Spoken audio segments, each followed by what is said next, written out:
Very good evening. Welcome to the debate. Telangana మాజీ ముఖ్యమంత్రి BRS party అధినేత కేసీఆర్ గారు రీసెంట్గా సిరిసిల్ల జిల్లాలో ఎండిపోయిన పొలాలను చూడడానికి రైతులతో మాట్లాడడానికి వెళ్ళొచ్చారు. మళ్ళీ ఈవేళ ఉమ్మడి కరీంనగర్ జిల్లాలో కొన్ని ప్రాంతాలను ఆయన సందర్శించడానికి వెళ్ళి అక్కడ పొలాలు చూడడం, రైతులతో మాట్లాడడం, దాంతోపాటు పార్టీ కార్యకర్తలు, నాయకులు, వివిధ వర్గాల ప్రజలతో కూడా ఇంటరాక్ట్ అయ్యారు. అయిన తర్వాత జస్ట్ ఇంతకుముందే నేను షోకి వచ్చే ముందే సిరిసిల్లలో ప్రెస్ కాన్ఫరెన్స్ నడుస్తూ ఉండింది. ఆయన భాషలో ఒక మార్పు వచ్చింది, కొద్దిగా నెక్స్ట్ లెవెల్కి వెళ్ళిపోయారు. నా కొడకల్లారా, కుక్కల కొడకల్లారా, ఇంకా చాలా పదాలు నేను కొంచెం చెప్పడానికి కూడా ఇబ్బందిగా ఉంది, అది మర్చిపోయాను కూడా. అంటే ఆ లెవెల్కి వెళ్ళిపోయినాయి. మరి అది కోపమో ఫ్రస్ట్రేషనో తెలియదు, కానీ కాస్త బాధాకరమైన భాష. ఇంకా దాని గురించి మనం ఎన్ని మాట్లాడుకున్నా ఆ పేటెంట్ ఆయనకే ఉంది కాబట్టి మొదటి నుంచి కూడా అంతవరకు మనం దాని అంతటితో సరిపెట్టుకొని ఇక అసలు విషయానికి వస్తే, ఫోన్ ట్యాపింగ్ వ్యవహారం అనేది బీఆర్ఎస్ పార్టీని ఏం చేయబోతోంది? ఎందుకంటే ఇది పైకి అనుకుంటున్నంత, లేకపోతే కేసీఆర్ గారో కేటీఆర్ గారో లేకపోతే బీఆర్ఎస్ పార్టీ ఇతర నాయకులు మాట్లాడుతున్నంత ఈజీగా లేదు. దాని డెప్త్ చూసినా, లేకపోతే దానికి సంబంధించిన వ్యవహారాలు, దాని ఇన్వెస్టిగేషన్లో బయటపడుతున్న వాస్తవాలు, లేకపోతే కొన్ని అంశాలు, వాటెవర్ ఇవన్నీ ఏ చూసినా కూడా ఎక్కడికో తీగలాగితే డొంకలు కదులుతున్నాయి. ఈ డొంకలు ఎక్కడి దాకా వెళ్తాయంటే ఫామ్ హౌస్ దాకా వెళ్తున్నాయి. ఇక్కడ తీగలు లాగుతుంటే ఫామ్ హౌస్ దాకా డొంకలు వెళ్తున్నాయి. మరి ఇక ఆ తర్వాత ఏంటి అని అంటే కొంచెం ఊహించడము కష్టమే, దాన్ని జీర్ణించుకోవడము కష్టమే బీఆర్ఎస్ పార్టీకి కానీ బీఆర్ఎస్ నాయకత్వానికి కానీ. అందువల్ల ఈ టెలిఫోన్ ట్యాపింగ్ కేస్ అనేది ఎంతవరకు బీఆర్ఎస్ పార్టీని సేవ్ అవుతుందా, ఈ స్కామ్ నుంచి, ఈ ఆరోపణల నుంచి, ఈ కేసు నుంచి బయటపడుతుందా బీఆర్ఎస్ పార్టీ అని ఎందుకు అంటున్నానంటే, నేను ఇదేదో ఒక వ్యక్తి చేసింది కాదు, మొత్తం గవర్నమెంట్ అంతా చుట్టుకుంటోంది. ఇది టోటల్ ఎంటైర్ పార్టీకి చుట్టుకుంటోంది. అప్పుడున్న ఆఫీసర్స్ చాలా మంది దీంట్లో ఇన్వాల్వ్ అయి ఉన్నారు. అప్పుడున్న మంత్రులు ఇన్వాల్వ్ అయి ఉన్నారు, ఎమ్మెల్యేలు ఇన్వాల్వ్ అయి ఉన్నారు, సలహాదారులు ఇన్వాల్వ్ అయి ఉన్నారు. టోటల్ కుటుంబమే ఇన్వాల్వ్ అయ్యిందనే ఒక పిక్చర్ వచ్చేసింది. ఈ మాట అనడానికి కూడా కారణం ఉంది. కేంద్రమే అసలు ఈ టెలిఫోన్ ట్యాపింగ్లో మొత్తం కేసీఆర్ కుటుంబం మొత్తం ఇన్వాల్వ్ అయ్యింది అనే ఒక కంక్లూజన్కి వచ్చినట్టుగా మనకు అనిపిస్తుంటుంది. ఎందుకు అని అంటే, నిన్ననే కేంద్ర మంత్రి కిషన్ రెడ్డి, నిజానికి బీజేపీకి కాంగ్రెస్కి ఉప్పు నిప్పు అంటారు కదా, కానీ ఇక్కడ ఉన్న కాంగ్రెస్ ప్రభుత్వం అయినా కూడా టెలిఫోన్ ట్యాపింగ్ విషయంలో కేంద్రం చాలా నిశ్చితంగా పరిశీలిస్తున్నట్టు కనపడుతోంది. అందుకే టెలిఫోన్ ట్యాపింగ్ కేసు మీద కిషన్ రెడ్డి ప్రెస్ మీట్ పెట్టి మొత్తం కేసీఆర్ కుటుంబం మొత్తం ఇన్వాల్వ్ అయ్యిందనే ఒక స్టేట్మెంట్ చేశారు ప్రెస్ కాన్ఫరెన్స్లో. కేసీఆర్ కుటుంబం మొత్తం ఈ కేసులో ఇన్వాల్వ్ అయ్యింది, టెలిఫోన్ ట్యాపింగ్లో ఇన్వాల్వ్ అయ్యింది అని కేంద్రం నమ్ముతోంది అని అంటే, ఇక అది ఆ పరిశోధన, దాని ఇన్వెస్టిగేషన్ యొక్క నెక్స్ట్ లెవెల్ ఎలా ఉంటుందో మనం ఊహించవచ్చు. ఎందుకంటే ఇది చాలా పెద్ద కేసు. టెలిగ్రాఫిక్ చట్టం కింద కేసు కనుక కోర్టు యాక్సెప్ట్ చేస్తే, కోర్టు పర్మిట్ చేస్తే, టెలిగ్రాఫిక్ చట్టం కింద, యాక్ట్ కింద ఈ కేసును ఇన్వెస్టిగేట్ చేయడానికి దర్యాప్తు సంస్థలు కనుక కోర్టు పర్మిషన్ ఇచ్చిందంటే ఇక ఓం నమ శివాయ, అంత సివియర్ క్రైమ్ ఇది, సివియర్ క్రైమ్. సో దీని నుంచి ఎలా బీఆర్ఎస్ పార్టీ నాయకత్వం లేదా కేసీఆర్ గారి కుటుంబం ఎలా బయటపడుతుంది? బయటపడదు అని మనం చెప్పలేం. పొలిటికల్ వేస్ ఉంటాయి, రాజీ మార్గాలు ఉంటాయి, రాజకీయాల్లో రాజీ మార్గాలు చాలా ఉంటాయి. అది తప్ప వేరే మార్గం లేదు. లీగల్గా జ్యుడిషియరీ పరంగా కానీ లేకపోతే ఇంకో రకంగానే బయటపడే అవకాశాలు చాలా తక్కువ, ఎక్సెప్ట్ రాజీ. మరి అది కేసీఆర్ గారు ఎంతవరకు ఆ మార్గాన్ని ఎంచుకుంటారో నాకు తెలియదు. కానీ ఇది ఒకవైపు. రెండో వైపు లిక్కర్ స్కామ్ కుదిపేస్తోంది పార్టీని కానీ కేసీఆర్ గారి కుటుంబాన్ని కానీ. ఎందుకంటే ఆల్రెడీ కవిత గారు అరెస్ట్ అయి ఉన్నారు. అరెస్ట్ అయ్యారు, మేము ఫేస్ చేస్తాం ఏమవుతుంది అనే పైకి ఎన్నైనా మాట్లాడవచ్చు. పైకి మాట్లాడడానికి మేకపోతే గాంభీర్యము లేదా బింకం కోసం మాట్లాడే మాటలు చాలా ఉంటాయి. ఎవరమైనా వారైనా మనమైనా మనుషులుగా పైకి నటిస్తాం, కొంత బింకంగా మాట్లాడతాం, కానీ లోపల బాధ అనేది ఎలా ఉంటుందో గుండెలు నలిపేస్తుంటుంది. ఆడపిల్ల జైలుకు పోయింది, పైగా సారా ఇలాంటి ఆరోపణలతో. ఆమె ఈడీ కేసులో జైల్లో ఉండి తిహార్ జైల్లో బెయిల్ కోసం రకరకాల ప్రయత్నాలు చేస్తారు. ఎవరైనా చేసినట్టే ఆమె కూడా చేస్తున్నారు. ఇప్పుడు కొడుకు పరీక్షలు ఉన్నాయి కాబట్టి నాకు బెయిల్ కావాలి, ఆ పరీక్షలకి నేను దగ్గర ఉండాలనేది ఆమె ఏదో బెయిల్ పిటిషన్ పెట్టుకుంది. అది నిన్న విచారణకు వచ్చింది, మళ్ళీ విచారణ వాయిదా పడింది.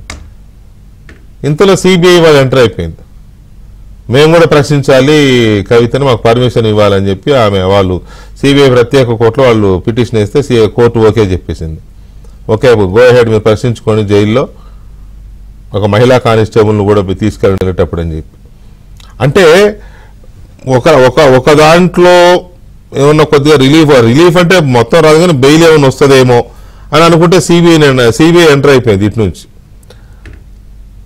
అది అంటే దాన్ని బట్టి మనకు అర్థమవుతున్నది ఏంటి, లిక్కర్ స్కామ్ అనేది చాలా జటిలంగా ఉంది. లిక్కర్ కేసు అనేది చాలా జటిలంగా ఉంది. అందులోంచి అంత తేలిగ్గా బయటపడే పరిస్థితి కనిపించట్లా. ఒకవైపు నుంచి ఈడీ, ఒకవైపు సిబిఐ తరుముకు వస్తున్నాయి. అంత తొందరగా ఇందులోంచి బయటపడడం కష్టంగా కనిపిస్తోంది. బయట పడవచ్చు కానీ కష్టంగా కనిపిస్తుంది. మరోవైపు ఢిల్లీ సీఎం అరవింద్ కేజ్రీవాల్ ఇందులో లోపలేశారు. ఆయన ఎప్పుడు బెయిల్ వస్తే కూడా తెలియని పరిస్థితి. ఈడీ చాలా స్పష్టంగా కోర్టులో చెప్తుంది వీళ్ళిద్దరే ప్రధాన సూత్రధారులు అని. అరవింద్ కేజ్రీవాల్ అండ్ కల్వకుంట్ల కవిత వీళ్ళిద్దరే సూత్రధారులు అని కోర్టులో చెప్పేస్తున్నారు.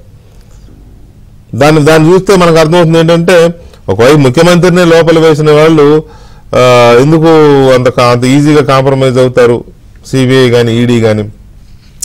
వీటికి తగ్గట్టు కేటీఆర్ గారి హుంకరింపులు, హెచ్చరికలు, మాటలు ఇవన్నీ చూస్తూ ఉంటే, సరే మాటలు ఎట్లా అయినా ఉండొచ్చు కానీ నన్ను విమర్శించే వాళ్ళని, నా మీద ఆరోపణలు చేసే వాళ్ళని, నన్ను తిట్టేవాళ్ళని, లేకపోతే ట్యాంపరింగ్లో టెలిఫోన్ ట్యాపింగ్లో నాకు లింకులు పెట్టేవాళ్ళని, అంటగట్టేవాళ్ళని వదలని, నేను కేసులు పెడతా, నోటీసులు ఇస్తున్నా, పరువు నష్టం దావా చేస్తా, లీగల్ నోటీసులు ఇస్తా, నాకు కావాలని నా మీద నా క్యారెక్టర్ని అసాసినేట్ చేస్తున్నారు అని ఆయన లీగల్ నోటీసులు ఇస్తానంటూ కాస్త వాళ్ళని హెచ్చరించే ప్రయత్నం చేస్తున్నారు. ఈ హెచ్చరికలు ఇవన్నీ వాళ్ళు చేస్తారు, వీళ్ళు చేస్తారు. అల్టిమేట్గా జరిగేది రాజకీయము, నడిచేవి కేసులు. ఇవన్నీ ఎట్లా ఉంటాయో చూడాలి. సో ఓవరాల్గా ఈ డిబేట్ యొక్క మెయిన్ ఇది ఏంటి అంటే, ఈ టెలిఫోన్ ట్యాపింగ్ అనే కేసు కేసీఆర్ గారి కుటుంబాన్ని, తద్వారా మొత్తం బీఆర్ఎస్ పార్టీని ఉక్కిరి బిక్కిరి చేస్తుందా, బీఆర్ఎస్ పార్టీ ఉనికిని ప్రశ్నార్థకం చేస్తుందా అనేది చాలా కీలకమైన అంశంగా కనబడుతోంది. ఈ చర్చలో మనతో Congress party media and communications chairman సామ రామ్మోహన్ రెడ్డి గారు అండ్ బీఆర్ఎస్ పార్టీ సీనియర్ నాయకులు మాజీ కార్పొరేషన్ చైర్మన్ మన్నె క్రిషాంక్ గారు అండ్ ప్రకాష్ రెడ్డి గారు, భారతీయ జనతా పార్టీ సీనియర్ నాయకులు ప్రకాష్ రెడ్డి గారు కూడా మనతో చర్చలో పాల్గొంటున్నారు. ముందుగా క్రిషాంక్ గారు నమస్కారం. నమస్కారం పీకే గారు. ఏంటి పరిస్థితి? కంగ్రాచులేషన్స్ రామ్మోహన్ రెడ్డి గారికి. గ్రేట్. మీడియా కమ్యూనికేషన్ ఇక్కడ రాకముందే చెప్పాను కాబట్టి నేను చెప్పలేదు. ఎనీవే, సో ఈ కేసులు అన్ని ఒకవైపు ట్యాపింగ్, ఒకవైపు లిక్కర్, ఇంకోవైపు ఏ ఉన్నాయి, చాలా వస్తున్నాయి కదా. ఈ వీటి పర్యవసానాలు ఎలా ఉంటాయి అనుకుంటున్నారు? అంటే ఒక రాజకీయ పార్టీకి అన్నిటికంటే ఇంపార్టెంట్ తీర్పు ప్రజల తీర్పు. ప్రజలు ఏ ఎన్నికలు వచ్చినప్పుడు దేన్ని విశ్వసిస్తారు, దేన్ని విశ్వసించరు అనేది నడుస్తూ ఉంటుంది, ఫలితాల ద్వారా తెలుస్తూ ఉంటుంది. కోర్టు తీర్పులు కూడా వస్తుంటాయి వికే గారు. కోర్టు తీర్పులు వచ్చిన తర్వాత కూడా ఎట్లుంటుంది అనేది కూడా ఇంపార్టెంట్. ఉదాహరణకు ఇందిరాగాంధీ గారు, శ్రీమతి ఇందిరాగాంధీ గారు అలహాబాద్ హైకోర్టు ఇచ్చిన తీర్పు అప్పుడు వారు దాని తర్వాత ఎమర్జెన్సీ తీసుకొని వచ్చారు. ప్రకాష్ రెడ్డి గారు ఉన్నారు, హిస్టరీ క్లాసెస్ పర్ఫెక్ట్గా చెప్తారు మాకైతే. దాని తర్వాత ఏమైంది, వచ్చిన ఎలక్షన్ తర్వాత జనతా పార్టీ వచ్చింది, జనతా పార్టీ తర్వాత మళ్ళీ ఇందిరాగాంధీ గారు గెలిచారు. సో ఏది శాశ్వతం ఉండదు, ఆఫ్టర్ కోర్ట్ ఆర్డర్స్ ఇవన్నీ కూడా జరిగినాయి. మేము అనేది ఏంటంటే నిన్న సంజయ్ సింగ్ గారిది పెద్ద ఉదాహరణ. ఆమ్ ఆద్మీ పార్టీ సంజయ్ సింగ్ గారు ఉన్నారుగా, ఈడీ ఏమని చెప్పింది, ఈడీ స్టేట్మెంట్ చాలా క్లియర్గా ఉన్నది, బార్ అండ్ బెంచ్లో వేసిరు. ఇవ్వండి, అరవింద్ కేజ్రీవాల్ కేసులో కూడా ఇదే చెప్తున్నారు. The money trail is there, we have located the money trail, the money may have been used and that is why it can't be found అంట. ఇది ఈడీ సమాధానం. నిన్న సంజయ్ సింగ్ దాంట్లో కూడా ఒక్క ఆధారం తీసుకొని రాలేదని కోర్టు అబ్జర్వేషన్స్ చెప్పింది honourable supreme court. Shiv Sena Sanjay Raut case కూడా 100 రోజులు పెట్టుకున్నారు, ఏమైంది, ఒక్క ఆధారం లేకుండే. సరే మా పార్టీ కాదు, కాంగ్రెస్ పార్టీ డీకే శివకుమార్ గారి విషయంలో కూడా ఏమైంది, వారి ఫాదర్ చనిపోతే కూడా అంత్యక్రియలకు వెళ్ళనీయలేదు. ఆ తర్వాత ఏమైంది, క్లీన్ చిట్ ఇచ్చింది కోర్టు. మేము అనేది ఏంటంటే కూడా ఇప్పుడు చాలామంది ఎస్ ఎగ్జాక్ట్లీ వాళ్ళు ఏంటంటే ఇప్పుడు చూడండి అక్కడ కేసీఆర్ గారు పర్యటిస్తున్నారు, దాని గురించి చర్చ లేదు. ఎవరి కోసం వెళ్తున్నారు, రైతులకు ఇబ్బంది అవుతున్నది, అక్కడ కరెక్ట్ సమయానికి వీళ్ళు నీళ్లు విడుదల చేయలేదు, కాంగ్రెస్ ప్రభుత్వం నీళ్లు విడుదల చేయలేదు. వీళ్ళ సుషి ఇన్ఫ్రా అనే కోమటిరెడ్డి రాజగోపాల్ రెడ్డి గారిది నిర్మాణం చేసిన మిడ్ మ్యానర్ అప్పుడు కట్టెలు తగినాయి, అవన్నీ కూడా ఇబ్బందులు అయినాయి. మేము కాళేశ్వరంతో స్టెబిలైజ్ చేసి నీళ్ళు లేని పరిస్థితి, ఇదంతా కూడా చూసే వచ్చారా. అయితే నేను అనేది ఏంటంటే ఖచ్చితంగా చూడాలి, ఎందుకంటే మన దాంట్లో అది ఉండదు కదా చర్చ. ఇప్పుడు మనం ఏమంటే సారా అవి మాట్లాడదాం కాబట్టి డెఫినెట్ గా నేను అనేది తప్పకుండా ప్రజల కోసం ఏది మాట్లాడాలి తప్పేముంది.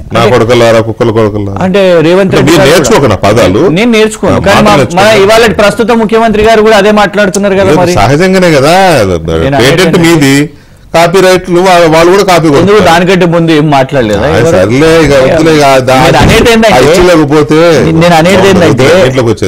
నేను అనేది ఏంటంటే వారి వయసుకు ఏది కేసీఆర్ గారి వయసుకు నాకు తెలిసి నేను నేర్పించే దాకా కాదు.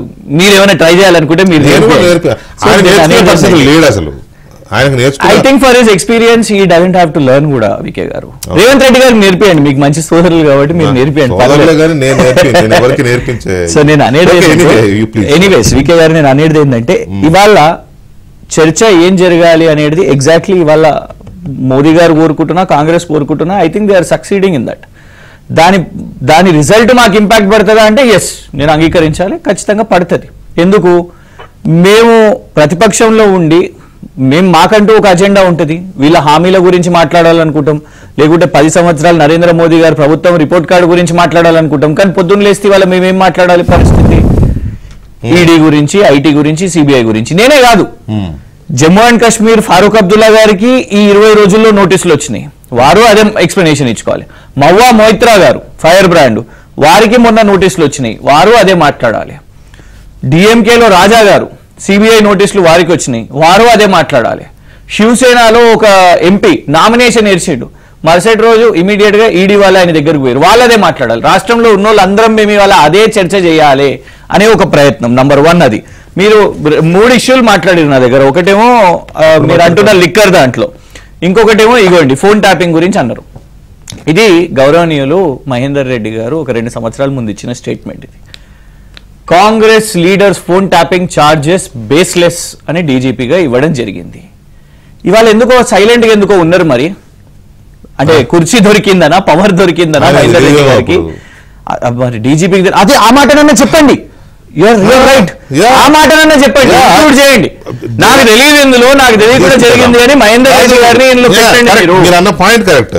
మహేందర్ రెడ్డి గారు అప్పుడు ఎందుకు అన్నారు, ఇప్పుడు ఎందుకు సైలెంట్ గా ఉన్నారు అని మీరు అంటున్నారు కదా, మీ point valid. At the same time ప్రభుత్వాలు ఎలా ఉంటాయంటే డీజీపీ కాదు కదా, పక్కనున్నోడు కూడా తెలియకుండా ఏమైనా చేయగలవు. ఇక చెప్పమంటే అట్లా ఇది కూడా ఇప్పుడు అట్లా అంటే డైరెక్ట్ అసలు ఇక టెలికాం ప్రొవైడర్స్ తెలియకుండా ట్రాయ్కి తెలియకుండా జరిగింది అని అనొచ్చు. టెలికాం ప్రొవైడర్ తెలియకుండా నీకు లక్ష, ఇప్పుడు నువ్వు కార్వాన్ పోటీ. నేనైతే ఫోన్ ట్యాపింగ్ చేయలేదు, మీరు ఎట్లా మీకు ఎట్లా తెలుసో మీకు తెలియాలి, నాకు తెలియదు. అది ఎట్లా జరుగుతుందో నాకు తెలియదు, కాంగ్రెస్ వాళ్ళకి చేయలేదు. You are so nice like me, I know. Okay, ఇప్పుడు మీరు మీ నియోజకవర్గం ఏంటిది? ఎక్కడి నియోజకవర్గం ఎందుకు లేండి, అది రాదు, చేయదు. కంటోన్మెంట్. ఇప్పుడు కంటోన్మెంట్ ఏరియాలో నీకు వాట్ ఎవర్ అదే నెట్వర్క్ ప్రొవైడర్ అయినా వాళ్ళకి తెలియకుండా 1,00,000 నంబర్లు ఇప్పినా మీ ఏరియాలో ఉండే ఓటర్లు ఇప్పడం వేరే, ఇక్కడ మీరు చేయొచ్చు. ఎవరైనా ప్రైవేట్ వ్యక్తులు పవర్ ఉంటే ప్రైవేట్ వ్యక్తులు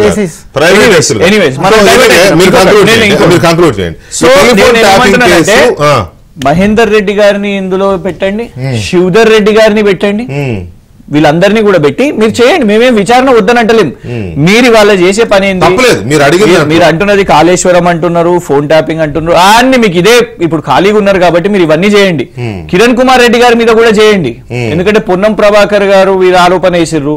గతంలో హోంమంత్రిగా జానారెడ్డి గారు ఉంటే వారి మీద కూడా ఆరోపణలు వచ్చినాయి, ఫోన్ ట్యాపింగ్ చేసిర్రు. అర్థం చేయండి, మంచి రేవంత్ రెడ్డి గారికి. మీరు అనేది ఏంటంటే వ్యాలిడ్ స్టేట్మెంట్, వ్యాలిడ్ డిమాండ్, ఈ రెండు చెప్పినా. ఇంకో మూడోది, కేటీఆర్ గారు లీగల్ నోటీసులు పంపించారు. మేము అనేది ఏంటంటే అట్లనే అన్నారు కదా, మళ్ళీ is going by the constitutional right. Thumbnails పెట్టేసి ఆయన మీద ఏదో ఉంది అనేసి ఎవరినో ఒకటి డైరెక్ట్ గా చెప్పారు, క్యారెక్టర్ అసాసిన్ చేస్తున్నారు నాది అని. ఎందుకు అన్నారు అంటే కొన్ని ఉదాహరణలు చెప్తాను. కేటీఆర్ గారి ఎపిసోడ్ మనం చర్చిద్దాం. నేను అనేది అది ఎలాబొరేటెడ్ గా మళ్ళీ చెప్తాను. కేటీఆర్ గారి బావమరిదికి 10,000 కోట్ల కోవిడ్ డ్రగ్ కాంట్రాక్ట్ వచ్చింది అని రేవంత్ రెడ్డి గారు పదే పదే పదే పదే పదే పదే ఓ 100 కొద్ది ఇంటర్వ్యూలలో చెప్పారు. ఏమైందండి? ఏమీ రాలేదు. అందరికీ తెలుసు భారత్ బయోటెక్, సీరం ఇన్స్టిట్యూట్ వాళ్ళే డ్రగ్ చేసిరు, ఇంకెవరు చేయలేదు. కానీ ఉట్టిగట్ల గాలికి ఒక మాట, ఇవాళ కూడా అదే ఒక మాట. అందుకే చెప్పారు ఏ హీరోయిన్లకు సంబంధం లేదు, ఏది కూడా సంబంధం లేదు, ఏదన్నా ఉంటే నిరూపించండి. కానీ ఇట్లా నా మీద కేవలం క్యారెక్టర్ అసాసిన్ చేయడానికి, ఎందుకంటే మా లీడర్ కాబట్టి, వర్కింగ్ ప్రెసిడెంట్ కాబట్టి, ఆయన బురద చల్లుతున్నాడు కాబట్టి we have gone with a legal remedy. Rammohan Reddy గారు, మీ పార్టీ వైపు నుంచి కానీ ప్రభుత్వం వైపు నుంచి కానీ దీన్ని నిజంగానే ఆయన అడిగిన దాంట్లో ఒక పాయింట్, అప్పుడున్న డీజీపీని ఎందుకు ఇన్వాల్వ్ చేయలేదు ఇది ఈ ఇంట్రాగేషన్లో, ఇన్వెస్టిగేషన్లో? ఆయన కూడా నోటీసులు ఇవ్వాలి కదా డీజీపీ కాబట్టి, ఎక్స్ డీజీపీ శివధర్ రెడ్డి గారు ఇప్పుడు ఆల్రెడీ ఆయన ఉన్నారు, సర్వీస్లో ఉన్నారు. మరి అప్పుడు ఇంటెలిజెన్స్ చీఫ్ కదా ఆయన శివధర్ రెడ్డి గారు, ఫస్ట్ 2 years ఉండే. మరి ఇంటెలిజెన్స్ చీఫ్ అంటే డెఫినెట్ గా వారి నోటీస్ లో కూడా ఉండాలి, లెక్క ప్రకారం ఉండాలని రూల్ ఏం లేదు. సీక్రెట్ గా ఎన్నైనా జరుగుతుంది. కానీ పొజిషన్ లో ఉన్నారు కాబట్టి డెఫినెట్ గా హీ హ్యాస్ టు. సార్ ఇక్కడ అంటే ఎవరెవరు పొజిషన్లు కాబట్టి అందరికి నోటీసులు ఇచ్చేటటువంటి విధానం కాదు. అరెస్ట్ అయినటువంటి వాళ్ళు ఫస్ట్ ప్రైమరీ ఎవిడెన్స్ ఏది, సీసీ కెమెరాలు హోంమంత్రి కూడా అట్లా వ్యవస్థకు మొత్తం ఇచ్చుకోవాలి. సీఎం కూడా నోటీసులు ఇచ్చేసేవచ్చు కదా, ముందే ఇచ్చేసేవచ్చు. విచారణ అంతా ఎందుకు? ఇంకా ఇప్పుడు ఆడ ఒకటే ముచ్చట, సీసీ కెమెరాలు బంద్ చేసి మరి 50 హార్డ్ డిస్కులు ఉంటున్నటువంటి డొమైన్ లో ఉంటున్నటువంటి ఇన్ఫర్మేషన్ మొత్తం కాపీ కొట్టిరని చెప్పి అన్లాఫుల్ గా ఇల్లీగల్ గా చేసినటువంటి యాక్టివిటీస్ అనేది ఫస్ట్ కేసు రిజిస్టర్ అయింది. ఇదంతా ఏడైంది అని అంటే అసలు 2 ఛాంబర్ల సైజ్ తోటి ఇంతమంది స్టాఫ్ ని పెట్టుకొని అధికారిక కార్యాలయంలో ఉంటున్నటువంటి ఇల్లు చేయాల్సినటువంటి అవసరం ఏముంది? ఇజ్రాయెల్ కెంచి టెక్నాలజీ అడ్వాన్స్మెంట్ ఎక్విప్మెంట్స్ తీసుకొని వచ్చి అవి ఎవరు అప్రూవల్ ఇచ్చారు, ఏ పర్మిషన్ కేంద్రం ఇచ్చిందంటే ఇవ్వలేదు. మరి క్రిషాంక్ మాట్లాడుకుంటూ ఒక మాట అంటాడు, ఏది టెలికాం కి తెలియకుండా అంటే పంచాయతే కాదు కదా, టెలికాం కి తెలియకుండా దొంగతనం చేసిరు అనేది, ఇదంతా దొంగతనంగా విన్నర్ అనేదే కదా మొత్తం కేసు అంతా. ఇన్ వయలేషన్ ఆఫ్ ఎవ్రీ లా, అన్ని చట్టాలను ఉల్లంఘిస్తూ మీరు చేసినటువంటి పనులనే ఇప్పుడు జరుగుతున్నటువంటి కదా. మీరు గట్ల మాట్లాడితే ఎట్లా? మీరు అసలు తెలుసుకోవాల్సిందేంది, అన్ని చట్టాలని తుంగలో దొక్కకుండా దొంగతనంగా మీరు చేసినటువంటి పనులు ఇవి చట్ట వ్యతిరేకమైనటువంటి అనేది ఈరోజు కేసు. ఆ కేసు మీదనే ఇవన్నీ జరుగుతూ ఉన్నాయి. కానీ ఇక్కడ జరగాల్సింది డీజీపీ గారికి ఎందుకు ఇయ్యారు అంటారు. ఎస్ఐబి అనేటటువంటి అధికారి ఎవరున్నా డైరెక్ట్ సీఎంకి రిపోర్ట్ చేస్తారు. ఇది మీకు తెలుసు, మనకు తెలుసు, అందరూ వాస్తవమే. కానీ డీజీపీ గారికి కూడా సో వాళ్ళ నాలెడ్జ్ లో ఉంటుంది. కన్సెషన్ స్టేట్మెంట్ లో ఈ రోజు ఒక కాన్స్టిట్యూషనల్ బాడీని హెడ్ చేస్తున్నటువంటి మహేందర్ రెడ్డి గారి పేరు గిట్ట కన్ఫెషన్ స్టేట్మెంట్ లో ఒక అధికారి విచారణలో చెప్తే ఆయనను కూడా దర్యాప్తుకు తీసుకొని రావాల్సిందే. అది కేసు సార్, అది ఇంకా ఇవాళ కాకపోతే రేపైనా ఇప్పుడు కోర్టులో నానేటివే సార్. నేను కన్ఫెషన్ స్టేట్మెంట్ ఆయన పేరే తయారు చేయలేదని ప్రభుత్వాన్ని ముద్ద ఆయన చేయలే కోర్టు. ఎందుకు మాట్లాడతారు అట్లా? మీరు ఏదో బట్టగాల్చి మీద చేసేసి అయిపోతుంది అనుకుంటే ఎట్లా? మనం ఇక్కడ తెలుసుకోవాల్సినటువంటి అంశం ఏంటంటే, ఒక అధికారి కార్యాలయంలో అధికారులు ఇంత పెద్ద ఎత్తున ఇన్ని లక్షల మంది ఫోన్లని ఒక అల్గారిథమ్స్ ఏది నిర్మించి ఇజ్రాయెల్ నుంచి టెక్నాలజీని ఎక్విప్మెంట్స్ ని తెచ్చుకొని మరి ట్యాప్ చేసి దొంగతనంగా వినాల్సినటువంటి అవసరం ఏముంది? ఇది సామాన్యుడికి అర్థమయ్యేటటువంటి భాషలో నేను ఒక లైన్లో చెప్తాను సార్. ఒక దొంగతనం చేసేటటువంటి ఒక దోపిడి ముఠ ఒక ఇంట్లోకి వచ్చి దొంగతనం చేసేటప్పుడు బయట కూడా ఒకరిని పెడుతుంది. ఎందుకు పెడుతుంది అంటే అరే అట్లకెంచి ఇట్లకెంచి ఎవడైనా వస్తుండో ఎవడైనా సపోర్ట్ చేసినా ఇంకోటి చేసినా కూడా చూడు అనేటటువంటిది పెడతారు. ఇక్కడ బీఆర్ఎస్ అధికారంలో ఉంటున్నప్పుడు వాళ్ళు చేస్తున్నటువంటి దోపిడీ, దొంగతనాలు, అవినీతి, అక్రమాలని కప్పిపుచ్చుకోనికే ఒక డేగ కన్నులకే ఈ యొక్క వ్యవస్థను మొత్తం నడిపించుకుంది. బ్లాక్ మెయిల్ చేస్తూ అటు రాజకీయ నాయకులనైనా, ఇండస్ట్రియల్ అయినా, లేకపోతే సినీ ప్రముఖులనైనా, లేకపోతే స్పోర్ట్స్ స్టార్లనైనా, లేకపోతే అడ్వకేట్లనైనా, లేకపోతే హైకోర్టు జడ్జిలనైనా ఎవరిని వదిలిపెట్టకుండా ఎవరైతే వీళ్ళకి వ్యతిరేకంగా వచ్చేటువంటి అవకాశం ఉంటుందో ఏ మనిషికైనా హ్యూమన్ బీయింగ్ కి సార్ ఒకటి వ్యాపారాలలో లొసుకులు దొరుకుతుండొచ్చు, ఏది దొరకకపోతే వ్యక్తిగతమైనటువంటి లొసుకులు దొరుకుతుంది. ప్రతి ఇంట్లో పోయి ఇప్పుడు కట్టెల పోయేగా సార్ ప్రతి సంవత్సరంలో కట్టెల పోయిన ఉత్తగా అన్నారు కదా. సో అట్లాంటి వ్యక్తిగతమైనటువంటి కూడా నువ్వు వినేసేసి రేపొద్దున నీకు వ్యతిరేకంగా ఏదైనా సమాజంలో మాట్లాడేటప్పుడు ఇవన్నీ తీసుకొచ్చి అడ్డం పెట్టి నోరు కుట్టేటటువంటి ప్రయత్నాలు మీరు చేసిరు అనేటటువంటి దీని యొక్క సారాంశం బయటకు వస్తుంది. అది నువ్వు భార్యాభర్తలు మాట్లాడుతుంటే విన్నావా, నీ సొంతల మీద నేను చేసినావా, లేకపోతే ఇంకోటి చేసినావు. ఫోన్ ట్యాపింగ్ ఏమని అంటే మీరు లీకులు ఇస్తున్నారు. ఇది లీకులు కాదు, ఒక దొంగతనం చేస్తేనే 4-5 ఏళ్ళు నడుస్తుంది ట్రయల్ అనేటటువంటిది. అసలు ఈరోజు ఒక కేసు దర్యాప్తు నడుస్తున్నప్పుడు ఖాళీ ఉంటామా ఏదో రూపంలో మాకు వస్తుంది ఇన్ఫర్మేషన్. లీక్ ఏంటిది జరిగినటువంటి అంశాలను మాత్రమే చేస్తున్నారు.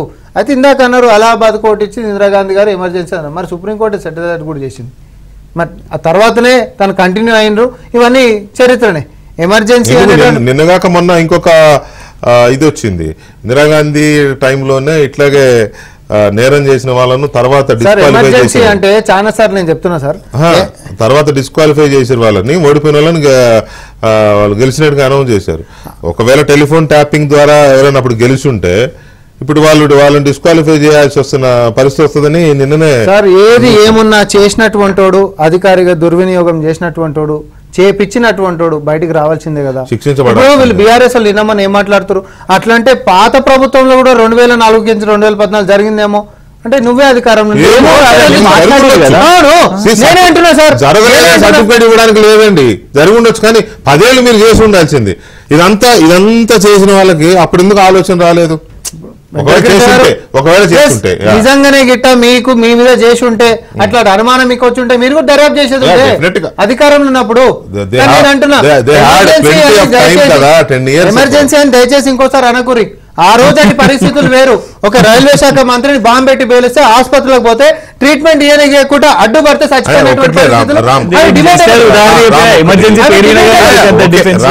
ఈ దేశ చరిత్రలో కొన్ని బ్లాక్ ఇవి ఉంటాయి. ఆ ఎమర్జెన్సీ రైల్వే శాఖ మంత్రి ఎట్లా చనిపోయినరు, అసలు రవాణా వ్యవస్థ మొత్తం ఎట్లా చిన్న భిన్నమైంది, కనీస వసతులు లేకుండా ప్రజలు ఇబ్బందులు పడుతుంటే ప్రభుత్వాలు ఉంటున్నటువంటి రాజ్యాంగంలో ఉంటున్నటువంటి ప్రావిజన్ ఎట్లా తీసుకొని వచ్చారు. ఇది డిబేటబుల్ సార్. దాని గురించి మనం వద్దంటున్నాం. ఈ రోజు మీరు చేసినటువంటి పాపాల గురించి కేసీఆర్ గారు మాట్లాడు కదా, రుణాలు మాఫీ ఎందుకే అని చెప్పి గట్టి మాట్లాడుతున్నారు. ఆ టాపిక్ లోకి వెళ్తే చాలా పెద్ద నేను ఒకటే అంటున్నాను,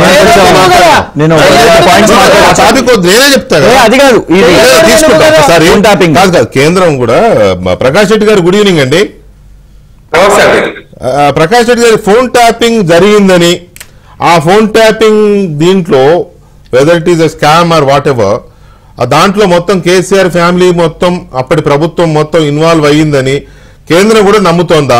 నిన్న కిషన్ రెడ్డి గారి ప్రెస్ కాన్ఫరెన్స్ లో కుటుంబం మొత్తం ప్రత్యక్షంగానే ఇన్వాల్వ్ అయిందని ఆయన డైరెక్ట్ గానే అలిగేషన్ చేశారు. నేను అనుకున్నది ఏంటంటే కేంద్ర మంత్రిగా ఉన్న ఆయన అంత డైరెక్ట్ గా అలిగేషన్ చేశారు అంటే కేంద్రం కూడా ఫోన్ ట్యాపింగ్ లో ఆ కుటుంబం యొక్క ప్రమేయాన్ని, అప్పటి ప్రభుత్వం యొక్క ప్రమేయాన్ని నమ్ముతోందని నాకు అనిపించింది. Am I right? హలో చెప్పండి సార్. సార్ ముందు మిత్రులకు నమస్కారం. నమస్కారం సార్. నిన్న కిషన్ రెడ్డి గారి కామెంట్ నిన్న రిమైండ్ రిపోర్ట్ నిన్న ఏవైతే నిందితులు ఉన్నారో ఈ ఫోన్ ట్యాపింగ్ కేసులో ఆ నిందితులను కోర్టు ముందు సరెండర్ చేసినప్పుడు మెజిస్ట్రేట్ ముందు రాష్ట్ర ప్రభుత్వ పోలీసు అందరి రాష్ట్ర యంత్రాంగం ప్రభుత్వ యొక్క యంత్రాంగం ఇచ్చినటువంటి రిమాండ్ రిపోర్ట్ లో వచ్చినటువంటి అంశాల ఆధారంగానే నిన్న కిషన్ రెడ్డి గారు కామెంట్ చేశారు సార్. అందులో వచ్చిన అంశం ఏంటంటే 4 ఎమ్మెల్యేలు ఫోన్ ట్యాపింగ్ చేసినాం. మేము ఫోన్ ట్యాపింగ్ చేస్తున్న సందర్భంగా మాకు వచ్చినటువంటి సమాచారాన్ని మేము ముఖ్యమంత్రి గారికి తెలియజేసాం, అంటే ప్రభుత్వానికి తెలియజేశాము. దాని ఆధారంగానే మేము అక్కడ ఫామ్ హౌస్ లో వాళ్ళని ట్రాప్ చేసినామని చెప్పి నిన్న రిమాండ్ చెప్పినట్టుగా నిందితులు చెప్పినట్టుగా రిమాండ్ రిపోర్ట్ లో వచ్చింది సార్. సో మరి న్యాచురల్ గా అంటే ఒక ఎమ్మెల్యే తమ పార్టీకి చెందిన ఎమ్మెల్యేల యొక్క ఫోన్లు ట్యాప్ చేయడానికి పర్మిషన్ ఉందా, ఉంటే ఎవరు చేశారు, మేము ఎవరికి ఇన్ఫార్మ్ చేశారు, ఎవరికి ఇన్ఫార్మ్ చేశారంటే ముఖ్యమంత్రికి ఇన్ఫార్మ్ చేశారు. మీకు కనపడుతూనే ఉంది కదా ముఖ్యమంత్రి గారే ప్రెస్ కాన్ఫరెన్స్ పెట్టి సార్. అంతే కదా అంటున్నా, అంతే కదా అంటున్నా. సిగ్నల్ అదే. హలో చెప్పండి, మీరు చెప్పింది కరెక్టే, అంతే కదా అంటున్నా. ముఖ్యమంత్రికి తెలియకుండా ముఖ్యమంత్రికి చెప్పకుండా ఎవరు ఏం పని చేయరు కదా. ముఖ్యమంత్రి గారికి చెప్పిన వాళ్ళు చెప్పారు సార్. వాళ్ళు రిమాండ్ రిపోర్ట్ మ్యూట్ అయిందా? మేము చెప్పినామని చెప్పిన తర్వాత ముఖ్యమంత్రి గారి కుటుంబానికి చెప్పిన తర్వాత ఇంకా ముఖ్యమంత్రి గారి కుటుంబం ఉన్నట్టే కదా. ఇమ్మీడియట్ గా హరీష్ రావు గారు అదే రోజు అదే గంటలో ఆ 4 ఎమ్మెల్యేలు తీసుకొని మన తెలంగాణ భవన్ కు పోయి అక్కడ ప్రెస్ కాన్ఫరెన్స్ పెట్టి అక్కడ నుంచి ప్రగతి భవన్ తీసుకుపోయి ప్రభుత్వ యొక్క భవనం అది ప్రజాభవనం, ఆ భవనంలో తీసుకుపోయి ముఖ్యమంత్రి గారితో ప్రెస్ కాన్ఫరెన్స్, ఇవన్నీ కూడా ఎక్కడి నుంచి వచ్చిన తీగలాగితే దొంగదిన్నట్టుగా మేము చెప్పబట్టుకనే ఆ ఫామ్ హౌస్ కేసు బయటకు వచ్చింది. మేము ప్రభుత్వానికి ముందే హెచ్చరించినాం, పర్యవసానంగా వాళ్ళు ట్యాప్ చేయబడ్డారు. అక్కడ దాని ఆధారంగా మేము సీసీ కెమెరాలు ఏర్పాటు చేసి ఇవన్నీ కదా రిమాండ్ రిపోర్ట్ వచ్చింది స్టోరీ అంతా కూడా. కాబట్టి దాని అర్థమైంది సార్. డైరెక్ట్ గా ముఖ్యమంత్రి గారికి విషయం తెలుసు అని కదా అర్థము. ఇంతకంటే ఎవిడెన్స్ ఏముంటది? కిషన్ రెడ్డి గారు చెప్పింది ఆ దాంట్లో వచ్చినటువంటి సారాంశాన్ని ముఖ్యమంత్రి గారి కుటుంబ సభ్యులకు తెలిసే ఈ యొక్క ఫోన్ ట్యాపింగ్ జరిగింది, ఇది సీక్రెట్ కాదు, ఏదో అధికారులు ఈ ఫోన్ ట్యాపింగ్ చేయలేదు, ముఖ్యమంత్రి గారి యొక్క మంత్రివర్గ సహచరులు మిగతా వాళ్ళందరికీ తెలిసి ఉద్దేశపూర్వకంగా జరిగింది అనేటువంటిది నిన్న ఆ రిమాండ్ రిపోర్ట్ లో వచ్చినటువంటి సారాంశం. కన్ఫెషన్ లో ఉంది సార్, కన్ఫెషన్ లో ఉంది అంటారు. వాళ్ళు చెప్పారు, నిందితులు చెప్పారు కదా. నేను అదే రిమాండ్ రిపోర్ట్ మెజిస్ట్రేట్ కదా అప్పుడు వార్త కాదు సార్, అది మెజిస్ట్రేట్ ముందు ఇచ్చినటువంటి వార్త, అది మెజిస్ట్రేట్ ముందు డాక్యుమెంట్ రిటర్న్ టైప్ డాక్యుమెంట్ అది. కాబట్టి పేపర్ కు లీక్ ఇచ్చిన వార్త కాదు, ఆఫ్ కెమెరా చెప్పిన వార్త కాదు అది. కాబట్టి చాలా స్పష్టంగా మెజిస్ట్రేట్ ముందు ఇచ్చారంటే అది కరెక్ట్ అయితేనే ఇస్తారు. సంగతి తర్వాత మెజిస్ట్రేట్ ముందు ప్రూవ్ అవుతుందా కాదా ఇంకేమవుతుందో సంగతి తర్వాత చూసుకున్నాం. ఇది మా కిషన్ రెడ్డి గారి స్టేట్మెంట్ కు ఆధారం ఇది సార్. నెంబర్ 1. రెండో పాయింట్ ఏంటంటే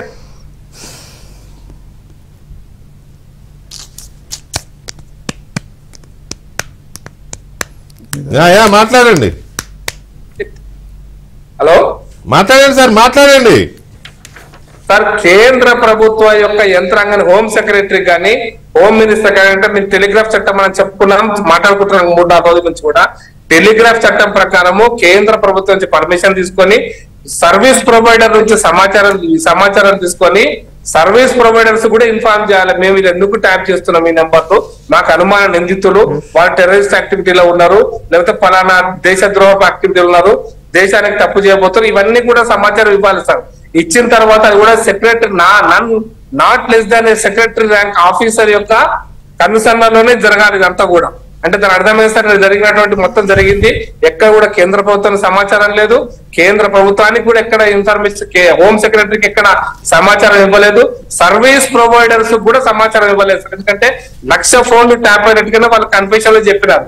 1,00,000 ఫోన్లు సర్వీస్ ప్రొవైడర్స్ కి ఇవ్వలేదు, ఇది పక్కా సమాచారం. కాబట్టి జరిగినటువంటి మొత్తం ట్యాపింగ్ అంతా కూడా చట్ట వ్యతిరేకంగా 1955 ఆ తర్వాత ఈ టెలిగ్రాఫిక్ చట్టానికి విరుద్ధంగా, రాజ్యాంగ మౌలిక సూత్రాల విరుద్ధంగా జరిగిందనేటువంటిది నిన్న వాళ్ళు ఇచ్చినటువంటి కన్ఫెషన్ స్టేట్మెంట్ లో ఉంది. కాబట్టి దాని ఆధారంగా రాజ్యాంగ విరుద్ధంగా ఈ ప్రభుత్వం ప్రవర్తించింది.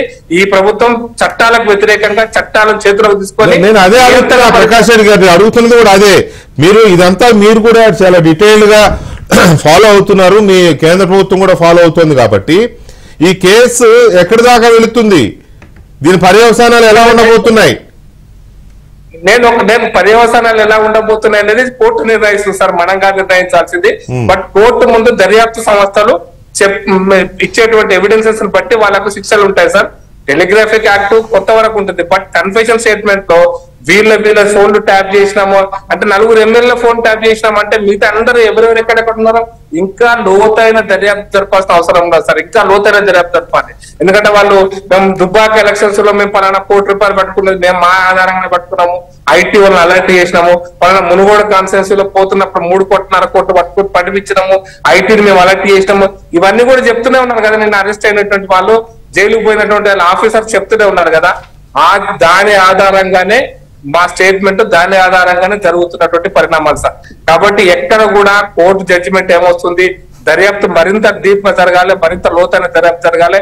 దీని వెనక ఉన్న వ్యక్తులు, శక్తులు ఎవరైనా కూడా, అందుకోసం నేను గుర్తు చేశాను సార్. నేను మీకు కృషాంక్ గారు గుర్తు చేశారు కాబట్టి ఎమర్జెన్సీ అని గుర్తు చేస్తున్నాను. ఎమర్జెన్సీ కాలంలో maintenance of internal security act MISA కింద చట్టం అమల్లో ఉంది సార్, మీసా చట్టము. ఆ చట్టం అమల్లో ఉన్నప్పుడు కూడా ఫోన్ ట్యాపింగ్ జరగలేదు దేశంలో, ఫోన్ ట్యాపింగ్ జరగలేదు. కానీ అంతకంటే దుర్మార్గంగా ఫోన్ ట్యాపింగ్ జరిగింది ఈ రాష్ట్రంలో. బయటకు వచ్చినట్టు అంశము. కాబట్టి ఎమర్జెన్సీని తలపించి అంతకంటే ఎక్కువైనటువంటి చర్యలు ఈ రాష్ట్రంలో జరిగినాయి కాబట్టి, అంతకంటే ఎక్కువ లోతైనటువంటి అంశం కాబట్టి దాని మీద లోతైన మరింత ఇన్వెస్టిగేషన్ జరగాలి, దర్యాప్తు జరగాలని నేను కోరుకుంటున్నాను. రైట్. ఒకవైపు ఫోన్ ట్యాపింగ్ తీసుకుంటా, ఒకవైపు ఫోన్ ట్యాపింగ్ ఎటు తీసుకెళ్తోంది, దీని మూలాలు ఆల్రెడీ వాళ్ళు చెప్తున్న దాని ప్రకారం ఎవరైతే పోలీస్ ఆఫీసర్స్ ఇప్పుడు ఇంట్రాగేషన్ ఫేస్ చేస్తున్నారో వాళ్ళు ఇస్తున్న కన్ఫెషన్స్ కానీ రిమాండ్ రిపోర్ట్స్ కానీ చూస్తే అవి కేసీఆర్ గారి దాకా టచ్ అవుతున్నాయి అవి. కాబట్టి దీని ఎండ్ అనేది అక్కడ దాకా వెళ్ళినప్పుడు పరిస్థితి ఏంటి, బీఆర్ఎస్ పార్టీ ఎగ్జిస్టెన్స్ పరిస్థితి ఏంటి, కేసీఆర్ గారి ఫ్యామిలీ ఎలాంటి కేసులు ఫేస్ చేయబోతోంది అనేది ఒకటి. లిక్కర్ స్కామ్ అనేది ఇప్పటికే పీక్స్లోకి వెళ్ళిపోయింది. దాన్ని ఆల్రెడీ జైల్లో ఉన్నారు అందరూ, బెయిలు ఇవన్నీ ట్రయల్ నడుస్తుంటుంది అనుకోండి. కాకపోతే ఇది కూడా పార్టీకి అటు కుటుంబానికి చాలా ఇబ్బంది పెట్టిన, కొంచెం ఒక రకంగా చెప్పాలంటే జనం నోళ్ళలో నానుతున్న ఒక బ్యాడ్ ఇన్సిడెంట్. సో వీటి వల్ల బీఆర్ఎస్ పార్టీ ఎంతవరకు నష్టపోతుంది, కేసీఆర్ గారు ఎలా ఉక్కిరిబిక్కిరి, ఓకే వీటి గురించి ఎట్లాగో మీరు కౌంటర్ ఇస్తూనే కేటీఆర్ గారు ఏంటి 2-3 ఇంటే తప్పేంటి అనే స్టేట్మెంట్ ఎట్లా వచ్చింది? అది అంటే నేను అనేది ఏంటంటే అనకూడదు కదా, అంటే మీరు కాదు ఆయన 2-3 ఒకటి కూడా కూడదు అంటే ఏం లేకుండానే పార్లమెంట్ లో ఒక సెషన్ మొత్తం పెగాసిస్ మీద చర్చ ఎందుకు జరుగుతుంది?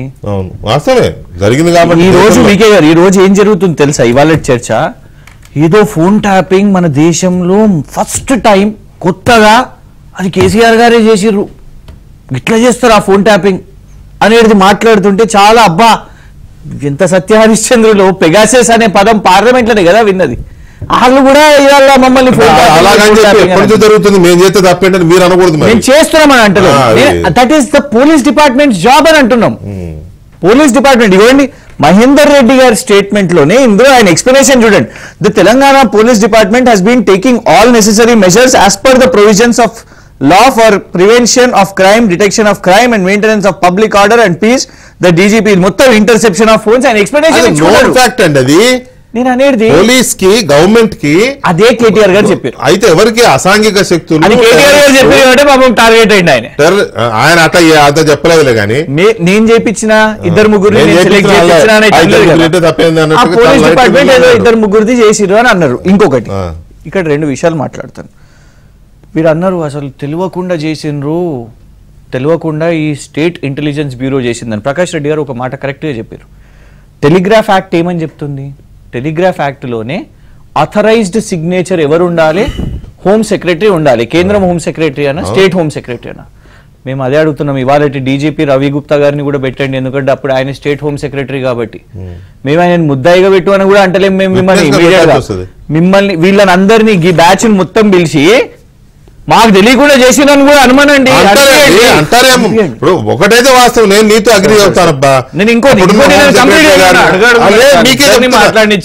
హోమ్ సెక్రటరీ ఏం చేస్తున్నారంటే ఇగో మహేందర్ రెడ్డి చీఫ్ జస్టిస్ అని ఎంతసేపు మీరే మొదలు పెట్టారు చెప్పని డైవర్ట్ అవుతానన్నా. Don't try to safeguard. నా జాబ్ అది. మీరు వాళ్ళ రెడ్డి గారు మీకు సూపర్ కాప్, ఇప్పుడు మాత్రం నేరస్తుడు. అట్లా కాదు చెప్పండి. నేను ఇప్పుడు అప్పుడేమో మీకు ఏమని తిట్టిండు రేవంత్ రెడ్డి గారు వినిపించాలి నా వీడియో ఎవరిని మహేందర్ రెడ్డి గారు మరి ఇప్పుడు సూపర్ కాప్ ఇప్పుడు సూపర్ చైర్మన్ రిటైర్ అయిపోయినాడు కదా. నేను అనేది నా జాబ్ నా పార్టీ కోసం వకాల్తా చేయడం అందుకే ఇక్కడ ఉన్నాను. చేయండి నేను కాదన్నాడు అన్న. ఇంకొకటి ఇప్పుడు ఐఎమ్ గోయింగ్ బై ఈ మీడియా రిపోర్ట్స్ ఇదంతా మళ్ళీ కోర్టు మనకి ఇది ఏం చెప్పలేదు. ఇప్పుడు పెద్దలు ప్రకాష్ రెడ్డి గారు 1,00,000 ఫోన్లు అని చెప్పారు, ఒక ఫిగర్ ఇచ్చారు. Let's go by that only. 1,00,000 ఫోన్లు ఇదంట వీళ్ళు చెప్పిన ఏదో సాఫ్ట్వేర్ వచ్చిందంట, ఇజ్రాయెల్ సాఫ్ట్వేర్.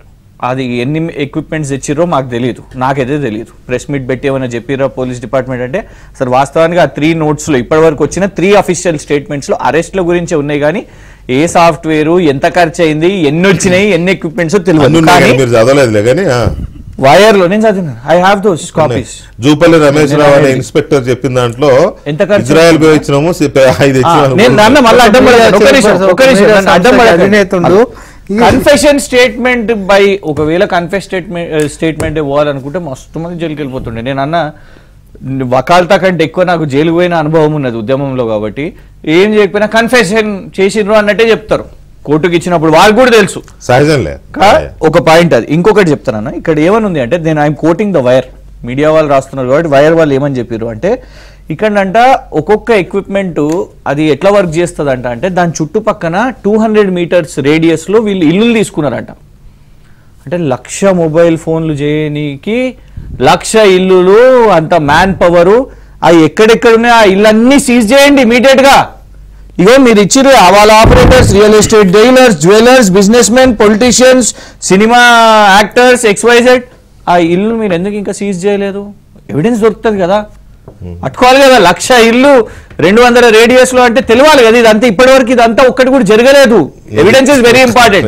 నేను అనేది ఏంటంటే అన్న, ఒక ఓటీటీ చెలరాయ్ నడిపిస్తున్నారు, మేము ఎలా ప్రతిపక్షంలో ఉన్నాం, మా మీద ఒక దాడి జరుగుతుంది. ఈ ఫోన్ ట్యాపింగ్ అనేది దశాబ్దాల నుంచి చిరంజీవి గారు వేసిన ఆరోపణ ఉన్నది, జానారెడ్డి గారి మీద ఆరోపణ పడ్డది, పొన్నం ప్రభాకర్ గారు కిరణ్ కుమార్ రెడ్డి గారి మీద వేసిరు, రేవంత్ రెడ్డి గారు మహేందర్ రెడ్డి గారి మీద వేసిరు. అలా ప్రభుత్వంలోకి వచ్చింది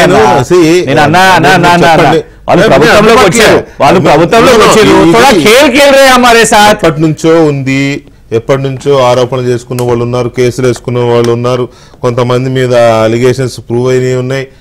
జరగలేదు. రామకృష్ణ హెగ్డే ఏమైంది తెలియదా మనకి? వాటర్ గేట్ స్కామ్ ఏమైంది? President first of it's Bofors అనేది అది వేరు, మళ్ళీ రాజీవ్ గాంధీ గారు బోఫోర్స్ వేరండి. నేనేది దీని గురించి మాట్లాడుతున్నా. వాటర్ గేట్ లో ఫస్ట్ అమెరికన్ హిస్టరీలో ప్రెసిడెంట్ రిజైన్ చేశాడు కదా, దిగిపోయినాడు. సో ఇక్కడ ఏంటంటే ఇప్పుడు చాలా మంది చేశారు, చాలా మంది మీద ఆరోపణలు చేసుకున్నారు, కానీ ఇక్కడ it is going to prove అన్నట్టుగా ఉంది కేసు. ఇది దొరికిన ఆఫీసర్స్ అందరూ, సరే మీకు అంత నమ్మకం ఉంటే మంచిది, నేనేం కాదనను. ఆఫీసర్స్ అందరూ ఓపెన్ గా చెప్తున్నారు వాళ్ళకి అక్కడ స్టేట్మెంట్స్. ఇప్పుడు ఏ ఆఫీసర్స్ అంటే ఇక నేను